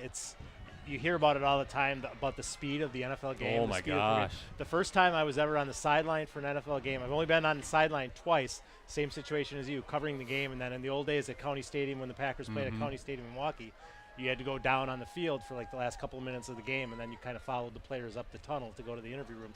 Same thing at Lambeau. You had to be down on, as you said, you had to be down on the sideline. First time I was on the sideline for an NFL game was at County Stadium. I think the Packers were playing the Vikings that game, and it's astounding how fast those guys are moving. You think we're watching the best of the best here tonight with high school, and then college is the next level, and then the NFL is just the next level from that. It really is. You hear about it all the time, but it's staggering how fast those guys are moving. Not only fast, but how they're fast at their size. There's big dudes down there. Right. I know when you're standing. Like I remember we'd be down there with Sean Jones and Reggie White, and those guys are Gilbert Brown. You're thinking, my gosh, these guys are crazy athletes. I mean, and then they can move like, and that was a number of years ago. Now there's bigger, faster, stronger yet. So, but yeah, join us on Monday nights. That's a fun show, and hope to see everybody there and filling up the clubhouse. Got some high school basketball live streams? Yeah, we do. Actually, I was going to mention Wednesday nights typically our varsity roundtable show with Ricardo, me, and Rosie. That's Wednesdays at 7 o'clock, postcrescent.com, our Facebook page, USA Today Network Wisconsin YouTube channel as well. That's our Fox Valley's live and weekly look at the prep sports scene. So we'll get that going again here in the winter season in the next, well, probably post-Thanksgiving, I'm guessing. I'm not sure if we're going to do a show this week or not, but if we do, we'll post it on our Twitter accounts at PCBrettC, so please give me a follow, at Ricardo DeLeon, DELIAN, at Metal Rosie, METALROSIE, and then Mike is again at Mike Sherry, SHERRY, and then the number 14. But yeah, and then there's no more football games to talk about next week, guys. So our next live stream, Varsity Game of the Week live stream, will be basketball as we shift gears. That's going to be November 22nd. As Kaukauna, by the way, as it happens to be, hosts Bayport in a great non-conference girls matchup to open the hoop season for us. Live coverage will tip off at approximately 7:15 p.m. You can always access our previous Game of the Week live streams on our USA Today Network Wisconsin websites. Just go to the sports section and scroll down until you see the Watch Our Varsity Game of the Week prep live streams link. Mike, we're going to have some great basketball, boys and girls, throughout Northeast Wisconsin. Kaukauna girls are going to be tough. Bayport's going to be good. Nina with Allie Zabel. Nina girls will be tough. She's one of the top recruits nationally. Getting, I think Gino. There's been talk that Gino Oriama's probably going to be at some Nina games this year. You got the defending D1 boys champs in the Nina Rockets. The Pere boys, they're going to be a preseason #1 and probably #1 overall. We've got them on the schedule in December, taking on the Kimberly boys. We're going to stream that game. So we're up and down. We're going to have a lot of basketball games to cover and can't wait. And we'll be a lot warmer, too. Not much time off in between seasons anymore, but that's okay. It's fun to transition right into basketball. Real quick before we start the second half here, Brett, Kimberly up 28-14 now on Bayport. Okay. Our report is that Bayport went for it on fourth down at the 50-yard line. Bayport went for it, got stopped. Kimberly went right down and scored on another touchdown pass from Myron to a Garbage. Okay. 17 yards. 2 hookups between Myron and Garbage tonight. So it's 28-14 with just 28 seconds left in the first half there. Hey, the only scoring, the only scoring here tonight was the fumble recovery by Jacob Breyer in the end zone. That came with 11:45 to play in the second quarter. The PAT was good by Bryce Smith and 7-0, and that's the only score of the game. That is our halftime score as we look at our Unison Credit Union scoreboard. Well, it should be an interesting 12 minutes. It's been an interesting, or I should say 24 minutes. 12 minutes at a time. 12 minutes at a time. It's been an interesting 24 minutes in the first half. Defensive battle. And I don't now suspect that that's going to change here in the second half, the way both defenses are flying around. If you'd have told me there'd be only score of the game, there'd be only one score, and it would be on defense tonight, would not have believed it. Thanks, Lane Peterson, hoping that we are all staying warm. He and Coach Young always watching. Appreciate you guys and your support for our live streams. We are staying warm. It's not too bad. The wind's not blowing into the press box. Thank heaven. That happened one time in a state semifinal at Titan Stadium. It was brutal.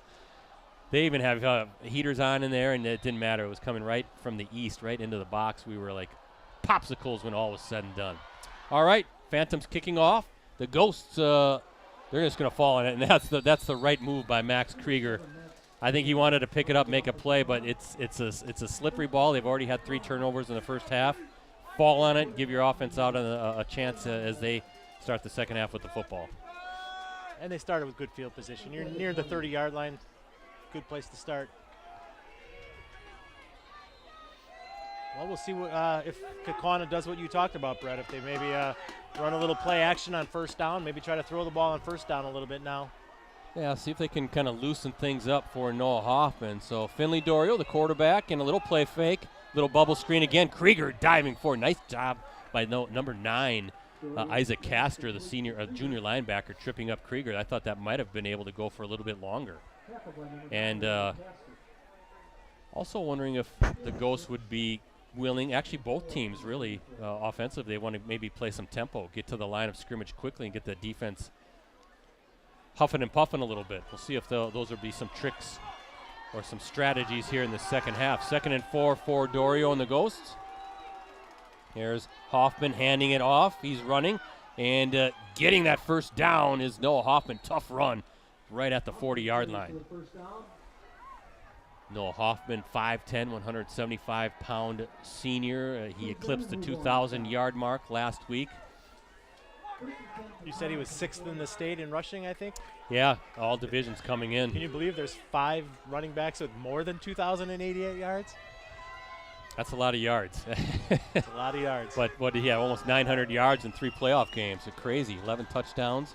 1st and 10 for Dorio and the Ghost, and Hoffman, nowhere to go. That's number 8, Joseph Joyner, the senior linebacker, wrapping up. Hoffman maybe got a yard at best. He's a big kid, number 8, Joyner. 6'1", 225-pound senior linebacker.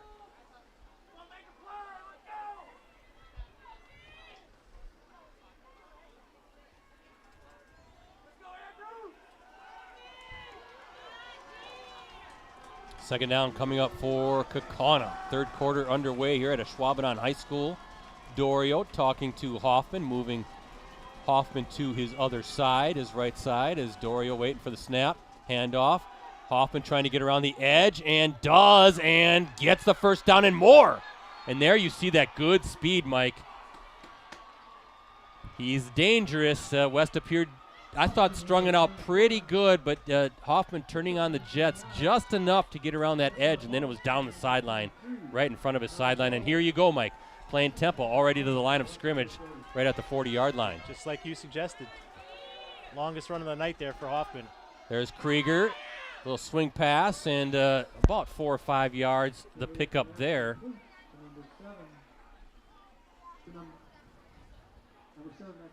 That short 5-6 yard pass, it's there all night. It's there every play if they want to take advantage of it. But doing exactly what you said, mix them up, get the West De Pere defense thinking pass, and then just opens things up more for Hoffman.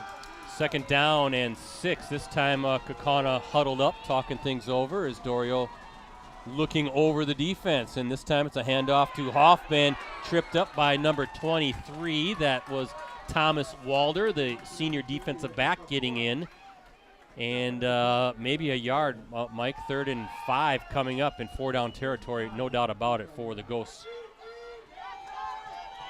So 2 downs for Kaukauna to pick up those 5 yards. Let's see if West De Pere, that defense playing superb all night long, if they can get off the field. We've called Walder's name quite a few times on run support tonight, and then he also had that nice pass breakup in the first half as well. Playing a strong game for the Phantoms. Yeah, up and down that defensive lineup. Boy, very impressed watching the Phantoms fly to the ball. 3rd down for Dorio. And it looks like a quick timeout. Something didn't look right for Matt Binsfield, so he burns a timeout. Kind of feels like an important moment here, doesn't it? I mean, Kaukauna on the move, burning some clock. Just 8:37 remaining in this 3rd quarter, so the time ticking away, and maybe the urgency down a score, knowing we got to put some points here in this drive. The last thing we want to do is not put anything on the scoreboard and waste all that time. Yeah, you always worry about burning a timeout this early in the half, though, because you never know if you're going to need that later. But you're right. I mean, you're down a score, and you have 2 big play calls here. For those of you watching at home, the camera's shaking. That's not Rosie doing that. That's the West De Pere fans are kicking the bleachers below us and making the entire press box here shake. It's not as bad as Camp Randall when the jump around comes, Right. and I've been in the press box when that thing starts swaying. That's a weird sensation. 3rd down, 5 to go for the Ghosts, and Hoffman. Oh, nice little cutback inside. It's going to be 4th down, but he'll be a yard shy. Good move, a little cutback inside. Good tackle there, though, by Jacob Breyer to keep him short of the 1st down. 4th and 2, actually. It'll be a 2-yard shy. So here you go. A big moment, both sides. Kimberly up 28-14. Thank you, Josh Young, for that. That's a halftime score, I believe. Correct. Yeah. Well, let's see who's going to win this battle. Hoffman's looking for. He's got it. Good surge by that offensive line, and he's still on his feet. Not going down, and finally brought down. Refs are going to let him play a little bit, aren't they, Mike? They're not going to blow that whistle. That's a key. That's if you're a Kaukauna fan, and there are a whole bunch of them out there. That is a key 1st down there to keep this drive alive. Ball now at the 27-yard line on a 4th down pickup. Yeah, let's give a little credit there to Carson Ernst, opening up a nice hole there for just enough for Hoffman to sneak through for the 1st down. Fresh set of downs for Dorio. The Ghosts have had the ball the entire quarter here. Hoffman again. Now he's getting, he's kind of doing his thing a little bit. There's defenders there, but he's making a miss a little bit. He's used to a heavy workload, Brett, and didn't get a lot of carries that 1st half. So maybe that's the strategy they're going to go with here in the 2nd half, is just get him warmed up, get him loose, and just ride him. Looks like the official stopping the clock.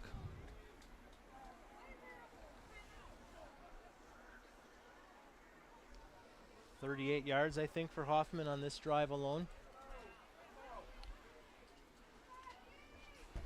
Brett, the back and forth game with Freedom and Columbus has gone to halftime, and Freedom is now up 16-15 at the half. Wow, okay. It's been back and forth all night. An impressive performance by the Irish then, because the way Columbus was steamrolling teams.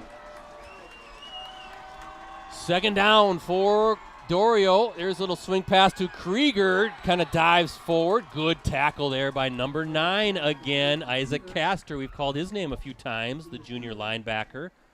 3rd and 2 coming up for Kaukauna. Again, 4-down territory. Ball will be at the 19-yard line.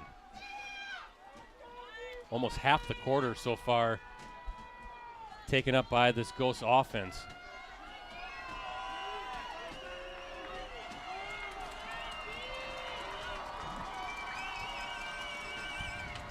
Dorio, handoff to Hoffman. He's got the first down, still on his feet. Inside the 5, down to about the 3. What a run there. I think they're going to mark it actually at the 2-yard line. Boy, good hard running, and Mike, that offensive line getting a push off the snap as well. And they're going to go hurry up here.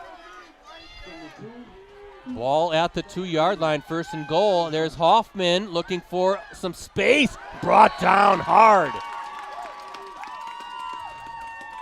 Thomas Mudd, the senior linebacker, number 11, and number 23, the defensive back, Thomas Walder, also a senior, combining to bring down Hoffman. 2nd down coming up. And a loss of a yard there, too, so 2nd and goal at the 3. What hurry up there. I don't think they were thinking West De Pere might sub in some big guys on their goal line defense, and Phantoms were ready for it. Look at this, clock still running, 5.5 to play. Kaukauna has had the ball the entire quarter here to open the second half. 2nd and goal, ball at the 3 for the Ghost. Dorio waiting for the snap, he's got it, handoff to Hoffman, who cuts it back inside. And not much there. I think he got that yard back. 3rd and goal at the 2.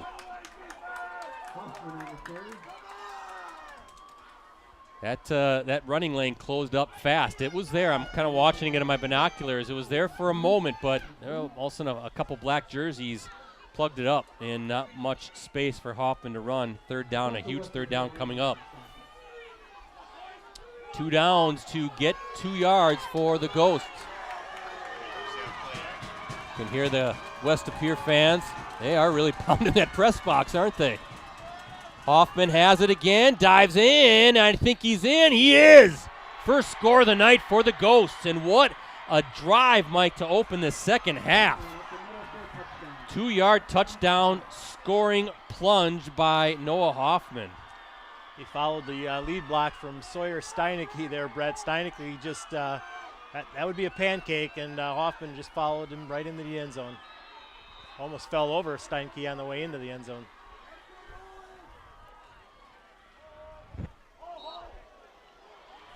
And the PAT is good.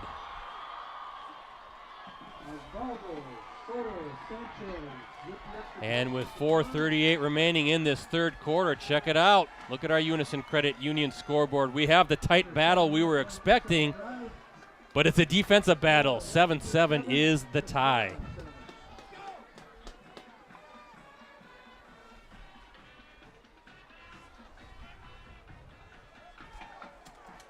.438 to go in the 3rd quarter, Brett. As you said, Kaukauna running off more than 7 minutes of clock on that drive, an impressive drive. Do you have any, how many plays that was? Unofficially, I have it for 12 plays. Wow, 12-play drive. That took up, what, 7+ minutes? 7:22. And Hoffman carried it 11 times on that drive. So I think they had 13 plays because there was 2 passes in there to Krieger, and then 11 carries for Hoffman. Mm.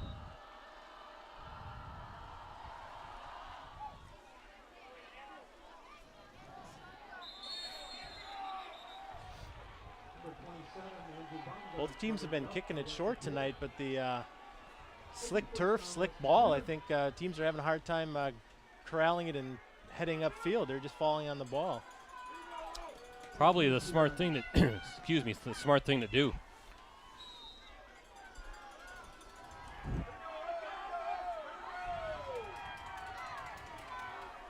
Well, here we go. Well, we got a battle here. 7-7. The score is Duke Chauvald, and the first look at the West De Pere offense.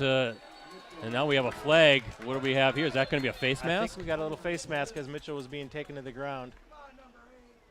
53, Jordan Lewis on the tackle. And a personal foul, face mask, 15 big yards against Kaukauna. Personal foul, face mask on Kaukauna. Let's see how the Phantoms can respond. Look at this, where they'll spot the ball all the way to the West Appear 45-yard line. It's a long time for this West Appear offense, though, to be sitting, right? That's what I was thinking. You know, on one regard, you come out of halftime, you're well rested, and then you have to sit for another over 7 minutes of game time. And how long they're there, it might be a little. If you guys need to get a little loose again. Although I see they have heaters on the sideline here. The guys are warming up their feet and helmets and all that stuff. As Mitchell has it. Oh, nice. Wow, good spin move, and he's got the first down. What a move that was. Not only the little jump cut, but then a little quick spin adds a couple more yards on top of that. And moves the chains again. Ball at the Kaukauna 45. Mitchell has certainly looked refreshed those first 2 carries of this half. You know, I don't recall seeing a down marker that's all lit up like that. Have you, like a digital down marker? Have you ever noticed that before at a game? I saw it one time earlier this season. I can't remember where I was, but I did see it one time. Huh. It's great, yeah. It is nice, yeah. I like that. So 1st and 10, back to the game. As Shovald hands off to Mitchell, looking for some space. Gets a couple. 7-7. Looked like Sawyer Steinecke was the first one to make contact on Mitchell there at the line of scrimmage. He was the one who had the block on the touchdown. West Appear's only lost 34-27 to Bayport.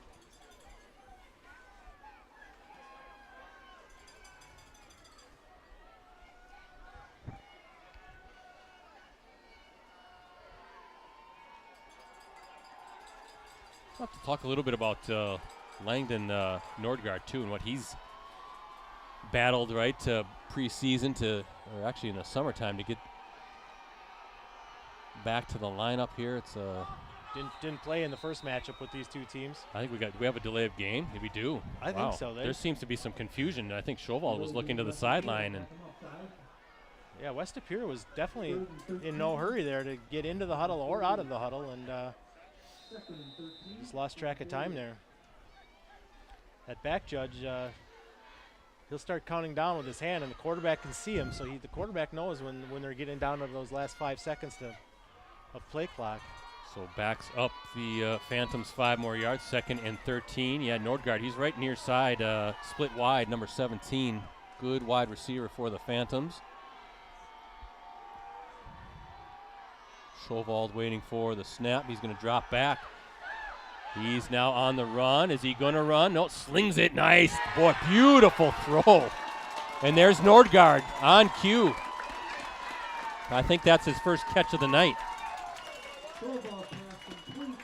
6'4", 182-pound junior. Boy, what a dart that was on the run. And Nordgaard had to go all the way across the field. Catches it on the far sideline. I thought Shovald was going to run with that at first. It looked like he was just going to take what he could get, and then Nordgaard opened up there. So first down now for the Phantoms as Shovald showing a good fastball. Mitchell trying to get somewhere. No, good credit number 42 for the Ghost there, stringing that along. Tyler Jazeski, the junior safety. And not a whole lot of space for Mitchell. Yeah, Nordgaard, he suffered a grade 4 laceration to his kidney in June. That was during a team 7-on-7 drill. I guess he went up for a catch, came down on a teammate with his back, landing straight on that defender's elbow. According to a story about Nordgaard's injury by Press Gazette colleague Scott Vency, the laceration was millimeters away from Nordgaard needing to have that kidney removed, which would have then ended his football career. Finish that story on Nordgaard here in a second. Is Shovald trying to say, oh, watch out. He was trying to set up a little screen that was tipped. Boy, that could have been right into the hands of a defender. 3rd down coming up. I think West Appear might have dodged a bullet there. But Nordgaard was discharged from the hospital after a 5-day stay that required 2 blood transfusions, and then it was eventually cleared for non-contact activity in early August. and finally made his season debut in a Week 4 victory over Ashwaubenon. Of course, Nordgaard, the son of former UW Green Bay men's basketball great Jeff Nordgaard. So great to see, Mike, that he was able to battle his way back. And that's a scary injury without a doubt. Unbelievable story, and props to the kid for coming back as strong as he did. Third down, Shovald looking for something downfield, and he might have been out of bounds, wasn't it? Touchdown! That's a touchdown! A 33-yard score! Are you kidding me? To number 10, Ryder Lesage.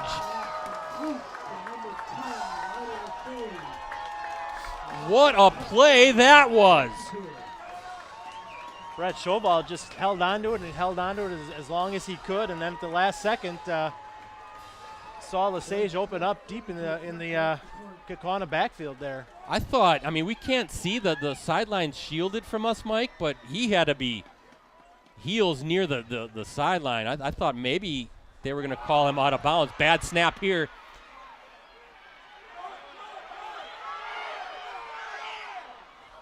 That's an illegal forward pass, right? It's just an incomplete or pass. Incomplete pass. I'm sorry, incomplete pass. Yep. So we'll see. Could that loom large here? PAT obviously no good there, as West Appear now leads 13-7 with just 57 seconds remaining in this third quarter. As we look at our Unison Credit Union scoreboard, incomplete pass on that botched PAT try. Boy, that might have been one of the best throws I think I've seen all season long. I mean, he was backpedaling going towards the sideline and just unleashed a dart to Lesage, who kind of got behind the defense, maybe lost a little bit on that scramble, but boy, what a throw, what a play. Yeah, he just showed great patience on there. He didn't panic. He knew, he could have just thrown the ball out of bounds if nothing opened up, but held on to the ball long enough and found Lesage open. So, heck of an answer by West Appear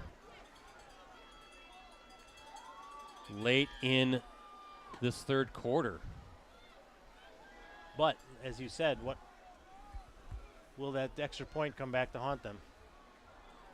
Hoffman and Parker Shoe back, and what do we have here? I think offsides. West Appear was offsides. Yep. You don't see that happen too often. Kind of reminds me, Mike, of that Nina Kimberly game we streamed a couple weeks ago. Remember when there was an offsides as Kimberly was going for just a regular PAT, offsides on it, moved the ball to the 1 yard line, I think. Right, and they went for two. Kimberly decided to go for two and picked it up. And what was the final score? 29-28, Kimberly with the win. You never know. 57 seconds left only in the third quarter, Brett. Long way to go in this one.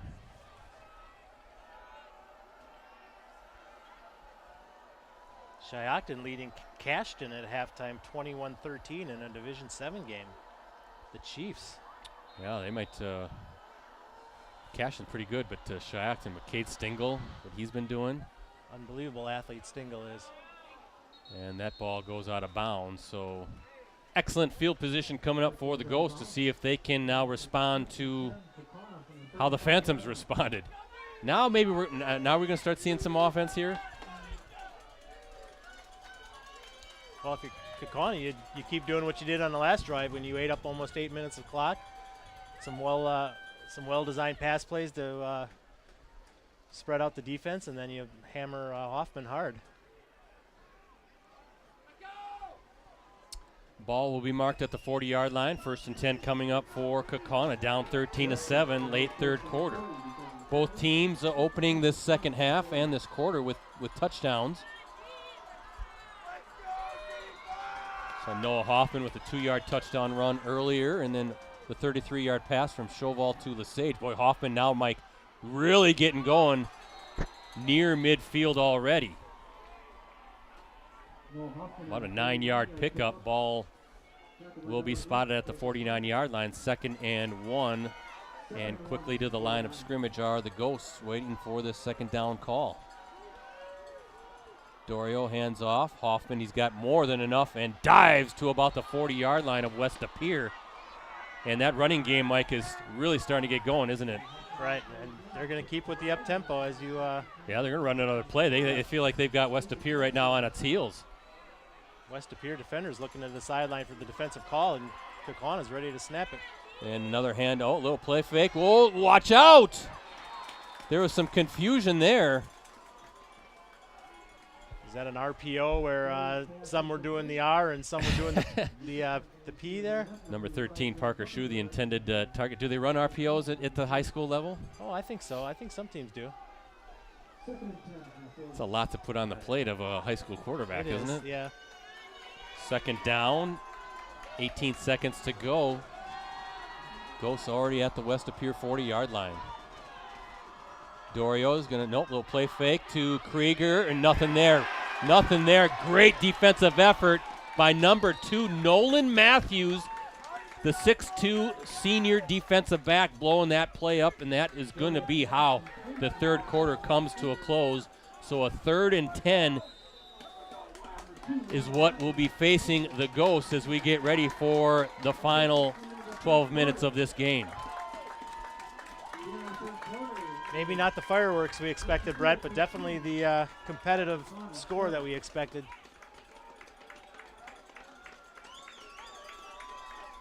Getting some tweets here. Hank DeWild always chiming in. Said, I'm shocked at the score of the game, not because I expected any team to dominate, but I expected a lot of points from the high-powered offenses. That was what we kind of expected, too. McWanago, 27, Sussex Hamilton, 14. That's midway through the third quarter, thanks to Josh Young.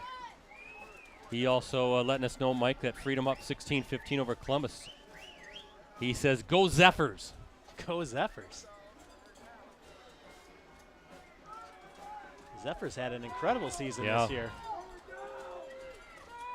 Yeah, they got fun brand of football, the 8-player football. But they're going to move to 11-player, aren't they? They petitioned for it, yes. Okay. The Zephs. I know, Rosie, we love their color scheme, right? That powder blue and gold. Oh, nice pass to Krieger. And now third down coming up. Kind of a little slant play to Krieger to start this fourth quarter. That should be a fourth down. Yeah, the fans in front of us are screaming at the poor guy with the down marker.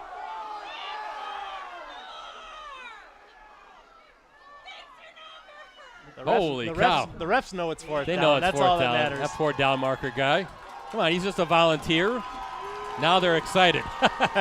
Fourth down and 4. Ball at the 34-yard line for Kaukauna. Feels like a big spot here, Mike. Absolutely.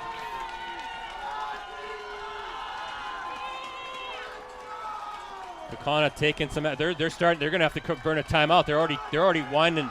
They're calling it, and yeah, timeout.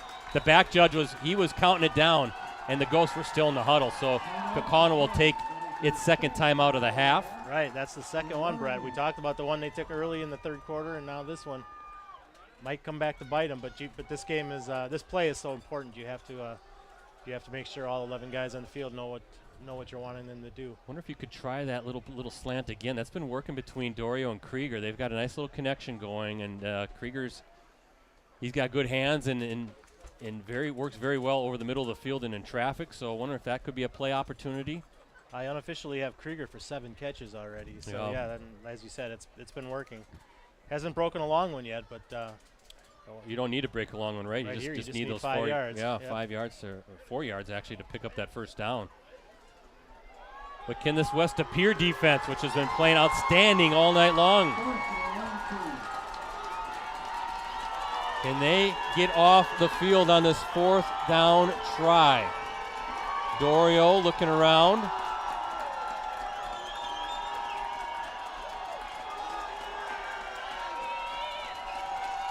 Dorio looking, watch out. Oh, wow. And that's to number 17, Mike Nolan Hall. I thought that was going to be picked off, but it just got over the reach of the Phantoms defender who came in. He was kind of jumping the play a little bit, but Dorio put the ball exactly where it needed to be. A little bit lower, and that could have been a pick six. Yeah, there was no waiting on that one. He knew exactly who he was going to right away. First down. Now Hoffman on the run. Ooh, stood up hard by number 8. Joseph Joyner, the senior linebacker. Hoffman maybe a yard. And did Joyner get hurt? Oh, he's slamming the turf. Boy, he put a good hit on Hoffman, and hopefully he's all right. A heck of a player. Hopefully it's just a cramp. You always think a guy's cramping up when it's really hot out, but you see it on cold nights too. Guys don't think they have to drink as much. Right. It's still sweating, right? Right. Yeah. Rosie and I, we don't have that worry, do we, Rosie? Brett, as we've talked about, the winner of this game will play the winner of Kettle Moraine and Brookfield Central. 52 seconds left in the third quarter. Still 7-0 Kettle Moraine. Yeah, you could have any number of different combinations in those D1, D2 state championship games. You could have an all FVA final versus an all Classic 8. You could have an all FRCC North versus an all Classic 8 or Greater Metro, or who knows, but a lot of really good leagues still represented in the divisions 2 and 1. Kiwani still holding tight against Aquinas. It's 20-12 Aquinas as the fourth quarter is about to get underway there. Kimberly up 35-14, Rosie's saying. That's what we have surprised, here. Yeah. Not surprised that Kimberly's leading that game, but the 3 touchdown advantage already. I was thinking, I don't know who I told. I think I said that to Ricardo. I said I think Kimberly's going to win by at least a couple scores. I just like their offense is pretty dynamic with a lot of receivers, weapons. Myron, a heck of a quarterback, and then you got Blake Berry, Gavin Tyson, and their defense with Ethan Doucette and those guys really fly around. They're playing good football right now. Jackson Garbish and Ethan Kreider at receiver. You're right. They've got a lot of weapons. Both these teams have lots of weapons on both sides of the football. 2nd and 9 after the injury timeout. We'll wind up the clock. Finley Dorio waiting for the snap, and he's going to hand it off. That's Hoffman again, pushing his way forward. Still fumble. Fumble, and West DePere got it. West DePere, I think, got it. And the Phantoms come down with the loose ball.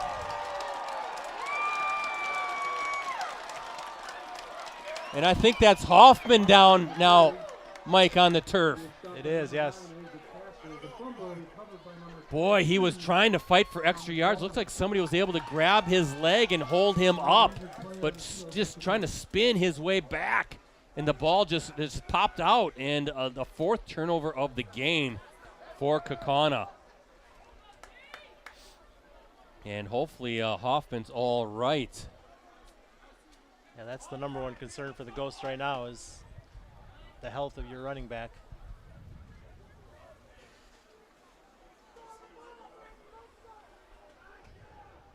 We've seen that tonight, though, Brett, and we've seen that a lot.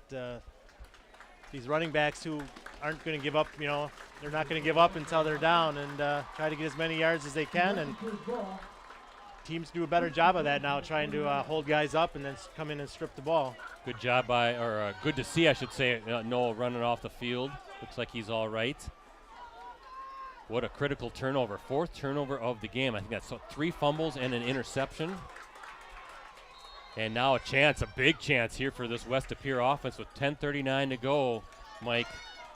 Well, you could really burn some time off this clock. Have a nice extended drive. Really no rush, right?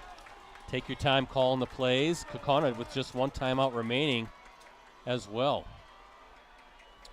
Shovald waiting for the snap. And there's Najee Mitchell with the handoff. Ooh, not much there at all.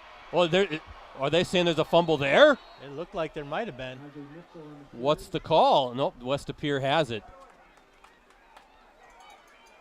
Didn't see who was there first for Kaukauna, but Mitchell with a 1-yard gain.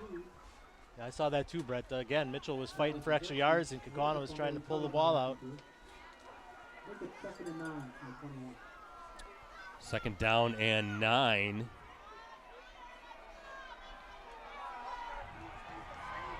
Mike, I feel like Shovald, they're going to have to throw the ball a little bit, right? And he's got the arm, as we saw in that previous series, and the weapons. I know they want to kind of milk this clock, but I think they can do it while throwing the ball. And there he goes. Showald, nope. Well, he's going to sling it over the middle. Finding landed Nordgaard for the first down. Right, just nice little underneath pass. Nordgaard coming across, and that's a big pickup. Boy, Showald, he's kind of tricky too. He kind of gets out in that little scramble mode. He's got some legs. Kind of freezes you a little bit when he's kind of moving around, and boy, he can throw at kind of different angles too. He's a heck of a quarterback. And that looked pretty close to another face mask on the Kaukauna defense. It wasn't called, but it was close. But you're right, Brett. If they can get a few first downs and just move the chains here, you don't need a big play. They've certainly got big play capabilities, but they'd be just as happy to march down and take as much time off the clock. When you can see taking their time in the huddle. Now the back judge has his arm raised, but they're at the line of scrimmage, and now he's starting to count it down as Showald directing traffic and gets the snap off to Mitchell, who dives forward, almost hits the official again. Got that snap off with just about 1 second left on the play clock. Yeah, you could hear the fans in front of us, the West Appear fans, kind of trying to count for Showald in that offense, but that's what you got to do. You got the lead and you got the ball. That's what I said before. There's no rush. You take your sweet old time. Huddle up. Now, it's interesting. Nordgaard doesn't huddle up. He's sitting there by the numbers. So second down and 3, ball at the 40-yard line. And handoff. Najee Mitchell trying to bounce it to the outside. He's got the first down. Dives near midfield. And the clock stops as Mitchell goes out of bounds.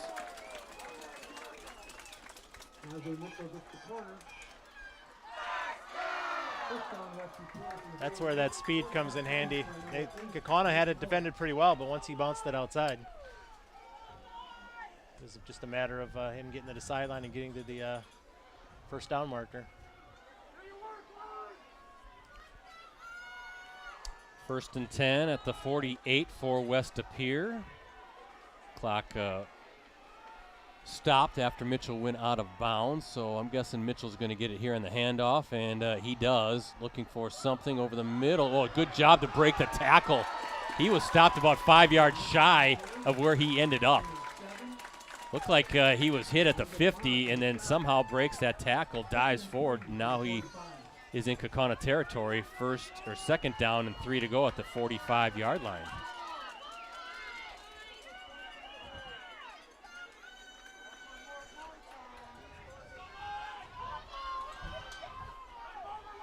West Appear right now, Mike, in control. Doing a good job of running some clock here and handing off to Mitchell again, and he'll be about a yard shy. So third down coming up. I don't know if West Appear feels like it's in control, Brett. We've seen turnovers on the other side tonight. I mean, one miscue, one mistake here can turn this ball game in a hurry. Good point. In control as long as you secure the football, right? And really interesting decision if Kaukauna can stop West Appear on fourth down or force a fourth down. I would think if you're Chris Grice and you punt it away, right, and try to pin the Ghosts deep. Maybe not. I don't know. We'll see. I don't know. We'll see. Under center is Showald. He's got Joyner as the lead blocker, and Mitchell's got the first down. Got it by a couple. He got it by a yard. A 2-yard pickup for Mitchell moves the chains. Yeah, Josh Young, Mike says they are moving to 11-player football next season, the Zeph, so that'll be fun.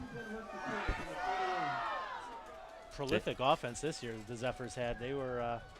It's a shame they didn't get to play in the playoffs. That whole enrollment thing, their enrollment was too high to get to play in the 8-player playoffs. But I think it's a 3-year average they do of your average enrollment over 3 years, and theirs was too high. Speaking of the 8-player playoff, tomorrow's a championship game there. Newman Catholic against Belmont in the and Rapids, right? 8-player championship at Wisconsin Rapids Lincoln. Yeah. Newman Catholic, I think, is probably heavily favored in that game. Yeah. Handoff, Mitchell again. Oh, boy, watch out, Najee Mitchell. And another first down, and now West Appear kind of imposing its will, if you will, on the offensive line, Mike. They're really getting off the snap fast and getting a great push. And if you're the Ghost defensively, you really got to dig your heels in now because the season feels like it's getting to be teetering on the line, right? I know there's still half a quarter to play, but the Phantoms really controlling the tempo, the clock. Mitchell, And we getting know first about downs. his speed, but he's just so hard to bring down. Oh, high snap. Good job by Showald. Mitchell again. Look at this push. It's about a 6-yard pickup inside the 25 down to the 24-yard line. He's able to make himself small, Brett. When he gets up to the Kaukauna linebackers, he's able to just kind of squeeze through for 3 or 4 extra yards just by making himself smaller there. Second down, and again, West of Pere taking its sweet old time, up 6 points. Ball at the 24-yard line for Showald, who waits for the snap. Handoff coming. Nope, Showald's going to keep it. Looking for something. Nothing there, and the Ghosts were not fooled by that play at all. I think that was number 8, one of the first guys in. I think they'll give him 2 yards on that, Brett, but Is that Peyton Miller? So third down, and yeah, they're going to say a third and a long one. under 5 minutes now on the clock.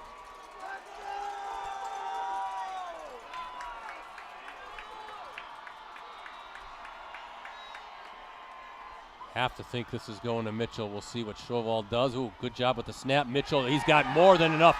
Still on his feet, finally brought down inside the 15. Boy, this is a textbook drive right now by the Phantoms, Mike. Really controlling everything right now. Just running that clock out using Najee Mitchell. That offensive line knows that it's kind of on their shoulders too, right?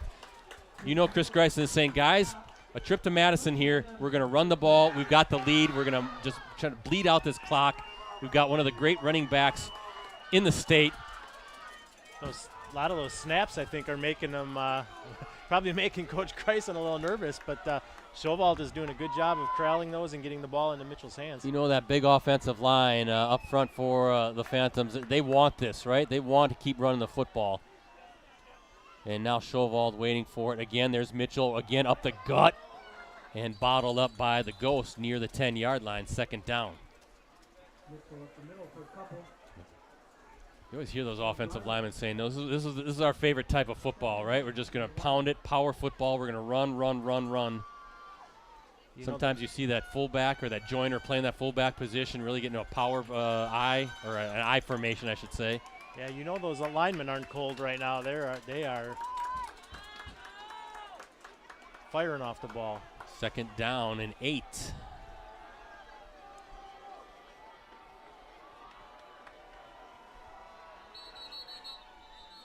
And West of Pere going to call a timeout. Yeah, you don't really necessarily. It's been interesting to see this offense, Mike. You don't see it very much at the high school level where Showald gets under center quite a bit, and then you see the joiner as the fullback in that I formation. You don't see that. It's kind of like football of yesteryear. Right. Usually they're in that pistol or shotgun look, and everybody's spread out. Yeah. By the way, I want to mention, we were talking about St. Mary Catholic. They have a gorgeous facility over there. Brett, another touchdown run for Blake Berry. He's got 4 rushing touchdowns tonight. Kimberly's leading 42-14 over Bayport. Wow. 28-point lead for the Papermakers. And 5:40 to go in the third quarter. Columbus back on top, leading Freedom 22-16. Columbus over Freedom. Columbus has that really good running back, Brunel. Yeah, I was reading about him, yep. But Freedom's hanging tough.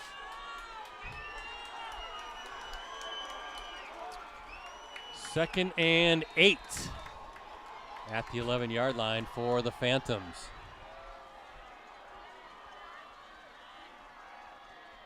Ooh, high snap again. Showald's able to hand it off to Mitchell, and he's in! Najee Mitchell, 11-yard touchdown run. And what a drive for the Phantoms. They did everything they wanted, took time off the clock, and then put points on the scoreboard. A 2-score game now for the Phantoms. And those fans in front of us, I think they're starting to think Madison. All set up by the turnover again. We talked about it all night. 4 turnovers for the Ghosts. And West De Pere, one led directly to a touchdown, and this one led to a touchdown as well after a long drive. Yeah, because it kind of felt before that turnover for the Ghosts that they had some momentum going. They were methodically moving down the field, down 13-7, and that turnover, the Phantoms able to turn that into a touchdown while at the same time taking a big chunk of time off the clock. Looks like, Mike, they're going to go for 2. Try to get back that point they missed on the last extra point. Schulwald waiting for the snap. He's going to play action boot and throws just high. Wow. Boy, he's got a fastball, doesn't he? And now we have a flag. Schulwald had 2 receivers open in the end zone, Brad. He could have threw a little high to Andrew Baumgart there. He had another receiver in the back of the end zone who was just as open. Ineligible man downfield, so that penalty is declined. So a 2-point play, no good as we look at our Unison Credit Union scoreboard. West De Pere up 19-7 with 3:09 to play.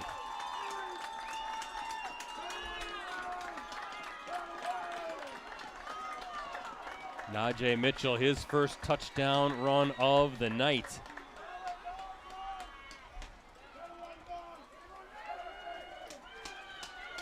Again, folks who chiming in or watching online tonight, we're going to be back at it November 22nd for our first basketball live stream of the season. It's a girls' game. Kaukauna hosts Bayport in a really great non-conference matchup to open up the hoop season for us. Live coverage will tip off at approximately 7:15 p.m. Really looking forward to the high school basketball slate. There's going to be a whole lot of great teams and players throughout northeast Wisconsin, the Fox Valley region. We kind of an embarrassment of riches when it comes to high school talent around here, regardless of the sport. And don't forget about that great deal on a digital subscription right now, folks, to the Post-Crescent, Press Gazette, any of our USA Today Network Wisconsin sites. $1 for 6 months. That includes full access. Go to postcrescent.com/subscribe or greenbaypressgazette.com/subscribe. 6 months will take you well past even the winter season into the spring season. Oh, spring can't get here soon enough. Hey, we love basketball, though. So absolutely. Wrestling, all that good stuff. Touchback coming.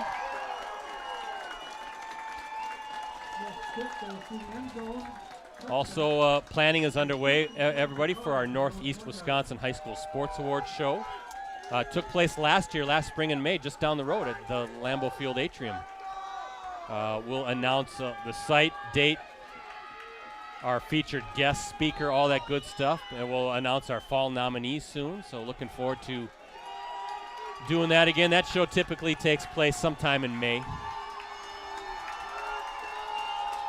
One of the best nights of the year, I would say, for high school sports. It's always a good way to cap off the high school season. And we always have to do it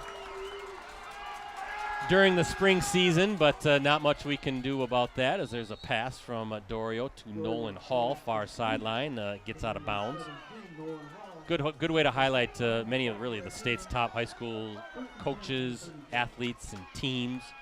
And there's a lot of them here in this part of the state. Some of the best right here in Northeast Wisconsin, no doubt about it. And 2 of them right here tonight. 3:03 to play. Kaukauna down 19-7. Dorio, he's on the run. Watch out! Finally gets rid of it to Hoffman, who goes out of bounds. And Dorio, I think, took a pretty good lick.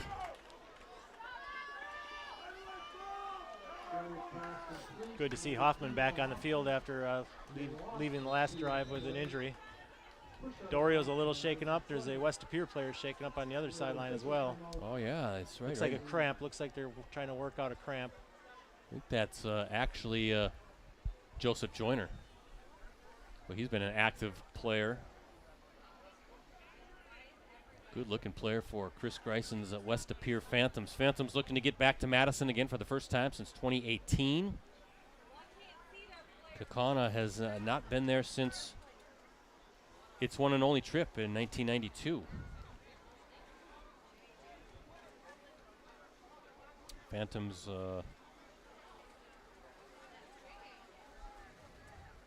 have a couple of state championships, 2010 and 2011. Columbus and Freedom have headed to the fourth quarter now, 22-16 Columbus. That game is where at Ripon, right? Ingalls Field? Ingalls Field at Ripon, right.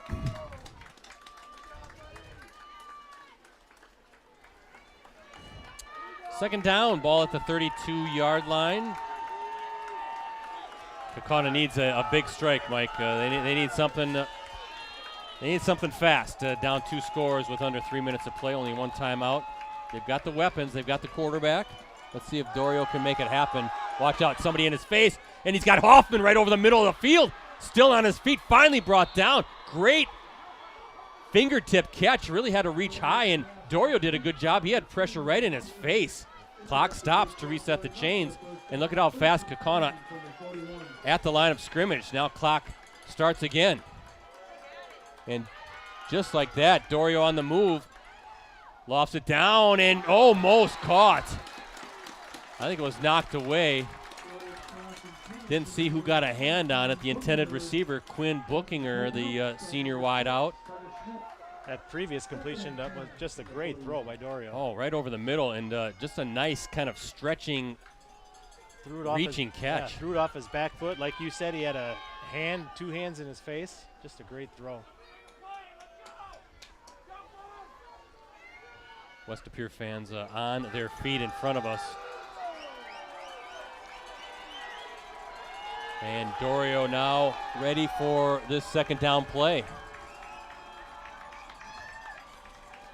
Watch out, pressure again. Dorio scrambling and just has to throw it and live for the third down. I think that's what you got to do if you're West Appear. Try to get some pressure, right? Maybe send some extra guys and get him uncomfortable. Yeah, see if you can get him off his spot, force him out of the pocket.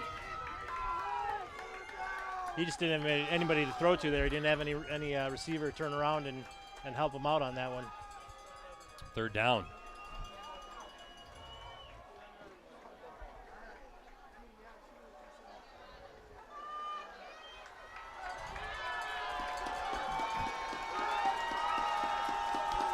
Three receivers near side. Let's see if Dorio looks that way. He's looking. He's trying to set up a little screen over the middle and falls incomplete. Intended for Max Krieger. So fourth down coming up. And if West Appear. Krieger bobbled it a little bit there, and I think it bounced off a West Appear defender as well. Yeah, it could have been another turnover, right? Yeah, we'll see if Dorio, I would imagine, does Kaukauna want to take a timeout here to talk things over? Nope, they're all huddled up.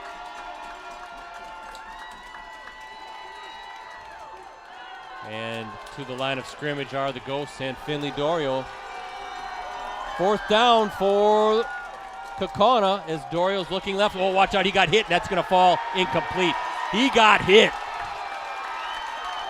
Sending that extra pressure, Mike, and Dorio just didn't have a chance. He had pressure right in his face and falls well short.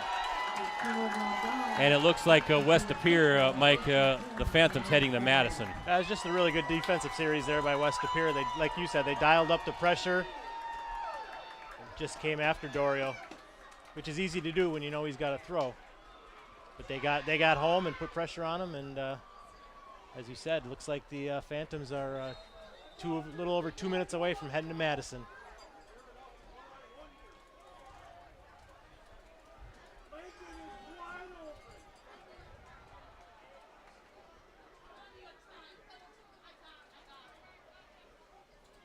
Schoval's going to hand off to Mitchell. Oh boy, this is going to be the capper. This is going to be a 59-yard game-clinching touchdown run.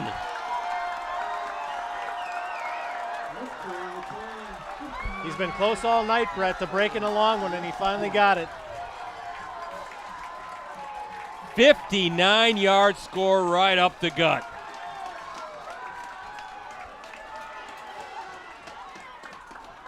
He eluded the only tackler that had a chance at him, and he was gone.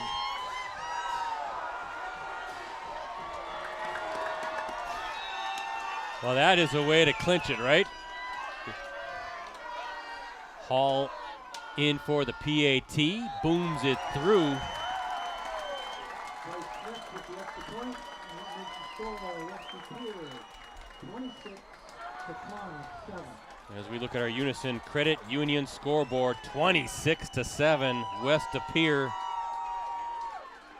Unofficially, Brett, I have Mitchell for 150 yards in the second half, 216 now for the game. Wow.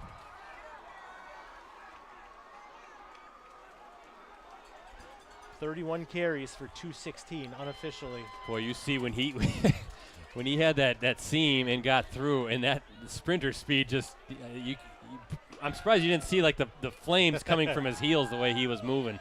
Some running backs are thunder, some are lightning. He's both. He is both, yeah. He is both. He ran hard all night, made yards where there weren't yards to gain most of the game, and then he showed off his speed finally at the end here.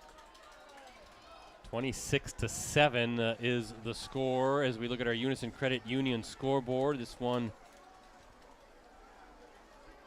all but over, just waiting for the clock to hit zeros. But what a way to close it out if you're a West Pere fan. That was impressive. Taking that turnover that the fumble, methodically marching down the field, taking off so much time, and then Mitchell with the 11-yard run, and then defense getting the stop. Hand off to Mitchell, one play, and boom, 59 yards later. That's ball game.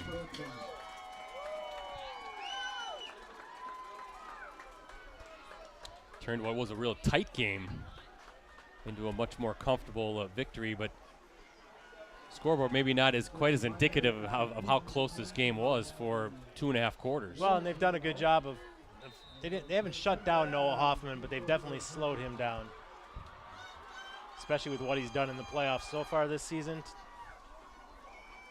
Making that even more 3 quarters, because when you're looking at the scoring chart, that West Pere didn't take the lead again until under a minute to go in that third quarter on the 33-yard pass. The incredible pass from Schoewald to Lesage. It was 7-7 at the time. Remember, he's kind of backpedaling towards his sideline, and incredible throw. Looked like he just kind of threw it up, kind of a wing and a prayer there, but Lesage got it. It was answered. And that made it 13-7. The PAT was no good. Is that an interception? Yeah, number 11, Thomas Mudd there. The senior linebacker is at 5 turnovers now tonight for the Ghosts. And victory formation now coming up for the Phantoms. They're going back to Madison for the first time since 2018. Great break on the ball there by Mudd. He was kind of the last line of defense on that play, too. If he doesn't make that break on the ball, that might be a touchdown for Kaukauna. Just an incredible effort tonight by West Pere.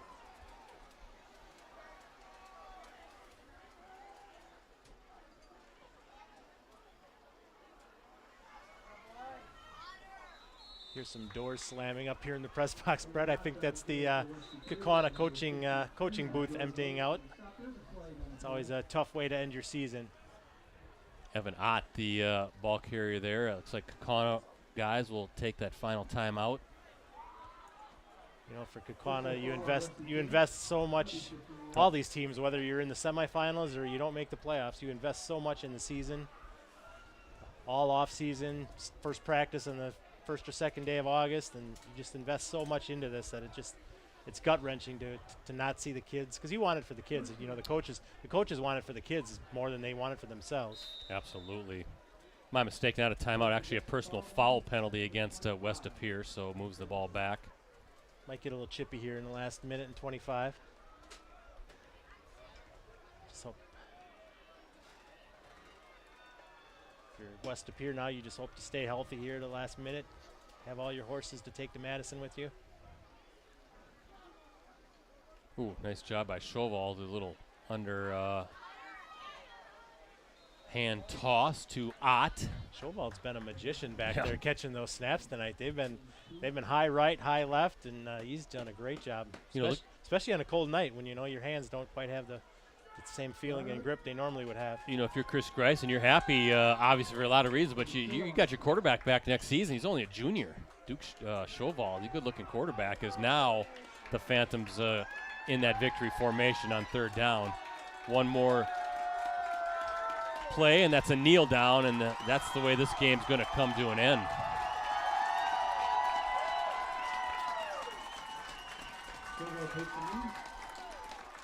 Both teams getting ready to line up.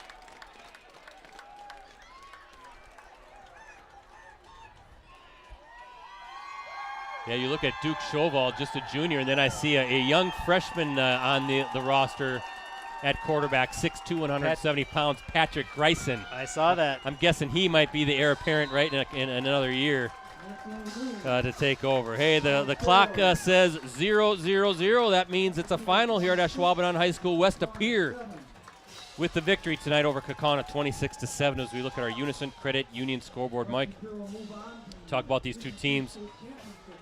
Congratulations to West of Pere. Turnovers were big for Kaukauna, obviously. Right, 5 turnovers. exactly. The last one was kind of you had to throw it, but 5 is 5 too many. I'm sure Matt Binsfeld is going to say you can't win a state semifinal game by not taking care of the ball. Yeah, that's what I was going to say. I mean, it's this game is probably a totally different game if the turnovers don't happen. But credit to West of Pere for forcing them. I don't think Kaukauna was careless by any means with the ball. It's just a great job of attacking the ball and holding guys up, and second, third, fourth guys coming in and trying to strip the ball out, and it worked a couple times. And especially when Kaukauna was trying to get a couple extra yards, really fighting. It looked like the play was done, but yeah, they kept trying to strip the ball, like you said, and it worked. Just a great season though for Kaukauna. Playing in the tough Fox Valley Association, coming into the playoffs as a number 6 seed, going on the road 3 times. 3 times, exactly. And West of Pere, they've got the roster, the talent, the players, right? The playbook, all that stuff to win a state championship next week. Now, I'm trying to see the score update to see if we know yet who West of Pere's opponent will be. But just impressed by the different things, Mike, they can do offensively. Of course, Najee Mitchell with 2 touchdowns, a 59-yarder there at the end to clinch it. But speed, he can catch the ball as well. He's a talented guy that can be a target for Schobald. They got the quarterback. They got a big offensive line. Weapons along the perimeter and the receivers. And then defensively, we talked about it numerous times, speed, power, intensity at all 3 levels, defensive line, linebacker, and defensive back. They're going to be a tough out in Madison next week. Yeah, they probably didn't throw it as well tonight or as often tonight as we're used to seeing from the Phantoms, but they also didn't have to. Mitchell was finding cracks in the defense and gaining 5-6 yards at an attempt, and yeah, they're a well-rounded team, offense, defense, special teams, and they're going to be a hard team to beat on the turf at Camp Randall. Yeah, I was impressed by their speed overall, everywhere. I mean, they can move. So Chris Greisen's got one more game to prepare for, and that's going to do it for us as far as a Varsity Game of the Week prep football live streams. 15 games in 13 weeks. That was a good run. Hard to believe it went by that fast, but congratulations to you and Rosie and Ricardo for doing that many games and doing it as well as you have. It's just that we got great numbers. Thanks to all our viewers all season too. Obviously, without them, we're just up here talking to ourselves. So great viewership numbers all year. Thanks to all our sponsors. I'm sure you'll thank them again before we sign off here. But just a great football season, and really looking forward to 7 great games down at Camp Randall next Thursday and Friday. Yeah, it's that time of year. Hard to believe. Already rounding into mid-November, getting ready for Thanksgiving and the holiday season, so always a good time. Early forecast looks like kind of similar to what we had tonight for the state championship game. It's going to be like mid to upper 30s, so it's going to be a little chilly down in Camp Randall. It's always cold at Camp Randall when there's such a big stadium. And tell them to turn on the heat in that press box, because there have been times when I've been covering games there and you're frozen when you leave the press box. It is cold up there. Tell Barry to build a roof, right? Yeah, right. Come on, Barry, put a roof on that place. Put a roof over Camp Randall Stadium. That should be fun, though. Looking forward to watching those games next week. By the way, we had great viewership tonight. I might have been our best of the season as far as viewership goes. So thanks to everybody who checked us out online. We appreciate it. Thanks again to Nick Sanger, the Ashwaubenon Athletic Director, for setting us up. I love coming up here. It's a great setup for us, and definitely have to do it again. I'm going to run down the scoring here before we sign off. West De Pere got on the scoreboard first. The fumble recovery in the end zone by Jacob Breyer. 11:45 to play in the second quarter made it 7-0 West De Pere. And that's how the first half ended. Phantoms leading 7-0. And then Kaukauna finally got on the scoreboard with 4:38 to play in the third quarter. A 2-yard touchdown run by Noah Hoffman. The kick was good. That was a 13-play drive that took up 7 minutes and 22 seconds on the scoreboard, or off the clock, I should say. That was 11 handoffs of those 13 plays were to Noah Hoffman. That was the opening possession of the second half, tied it all up at 7 apiece. And then West De Pere took the lead for good with 57 seconds remaining in the third quarter. A 33-yard sensational touchdown pass from Duke Shovald to Ryder Lesage made it 13-7. The PAT was no good. And then a pair of fourth quarter touchdown runs by Najee Mitchell. An 11-yarder with 3:09 to go. 2-point conversion was no good. 19-7 West De Pere with the lead. And then as we saw, the game clincher, the 59-yard dash sprint to the end zone with 2:12 remaining in the game. Kick was good. 26-7 is how it ended, or how it ends, as we again look at our Unison Credit Union scoreboard, and you can see West De Pere celebrating with that sectional championship plaque.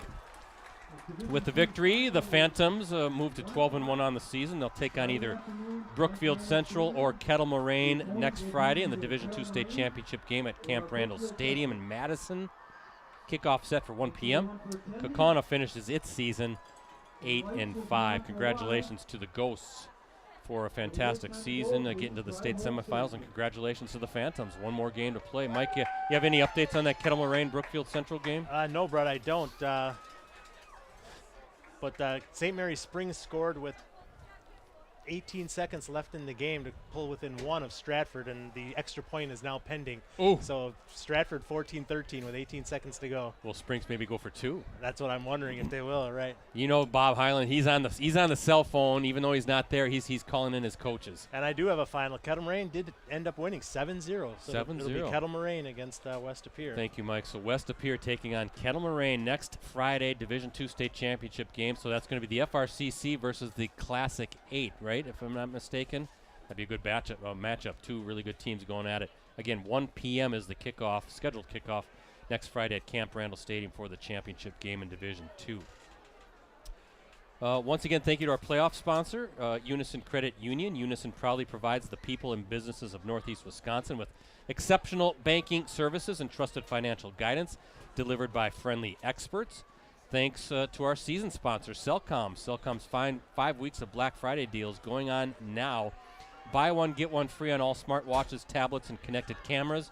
Mix and match to get something for everyone on your list. Restrictions apply. Visit cellcom.com/Black Friday sale for more details. And thank you, as always, to our apparel sponsor, Cooney's Embroidery and Sportswear. They have the skills and experience to customize your apparel and spread the word about your organization. Contact them today at 920-731-0922 or send them an email at Cooney's, COONEYS 0922 at sbcglobal.net. Any more finals? Like Kimberly, how's that game going? It looks like the Papermakers well on their way to Madison. 42-14, is that the final? Or that's the at last check? Yeah, I haven't seen if that's gone final. I do have an update from Freedom. It looks like Columbus is pulling away. Columbus is now leading Freedom 32-16.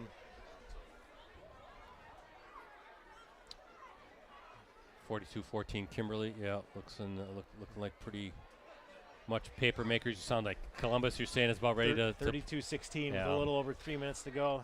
Some tough news from Two Rivers. Not only are they trailing to Catholic Memorial, but Chase Mathias, one of the probably one of the best players in the state, is on the field injured, and they're bringing a cart out for him. So unfortunate news for Two Rivers and obviously for Chase Mathias. What was the score of that one again? Last time I saw it was 20-0, right? Two Rivers had scored. Last update I saw was 20-7. 20-7. Catholic Okay. Memorial. So. Well, we'll be sure to check out postcrescent.com, greenbaypressgazette.com. We'll have complete listing of scores and state championship matchups for next week. But until then, hey, don't forget, guys, one more plug for our next live stream. November 22nd, we're switching over to hoops. That's a girls' matchup non-conference between Kaukauna and Bayport. We'll go live at about 7:15 p.m. from Kaukauna High School. So for Rosie, for Mike, Sherry. Mike, thanks for pinch hitting tonight. Appreciate it. It's always fun hanging out with you. We always have good games to check out. Yeah, I don't think we've had a bad one yet when I've been here. Nope, it was a fun one again tonight. For the crew at USA Today Network Wisconsin, for Ricardo somewhere, I don't know where he is or what he's doing tonight, but I'm Brett Christopherson signing off from Ashwaubenon High School. Once again, the final score tonight, West De Pere with the victory, 26-7. Have a great holiday season, folks. Have a great Thanksgiving. And, of course, as always, thanks so much for watching all tonight and all season long. Appreciate your support.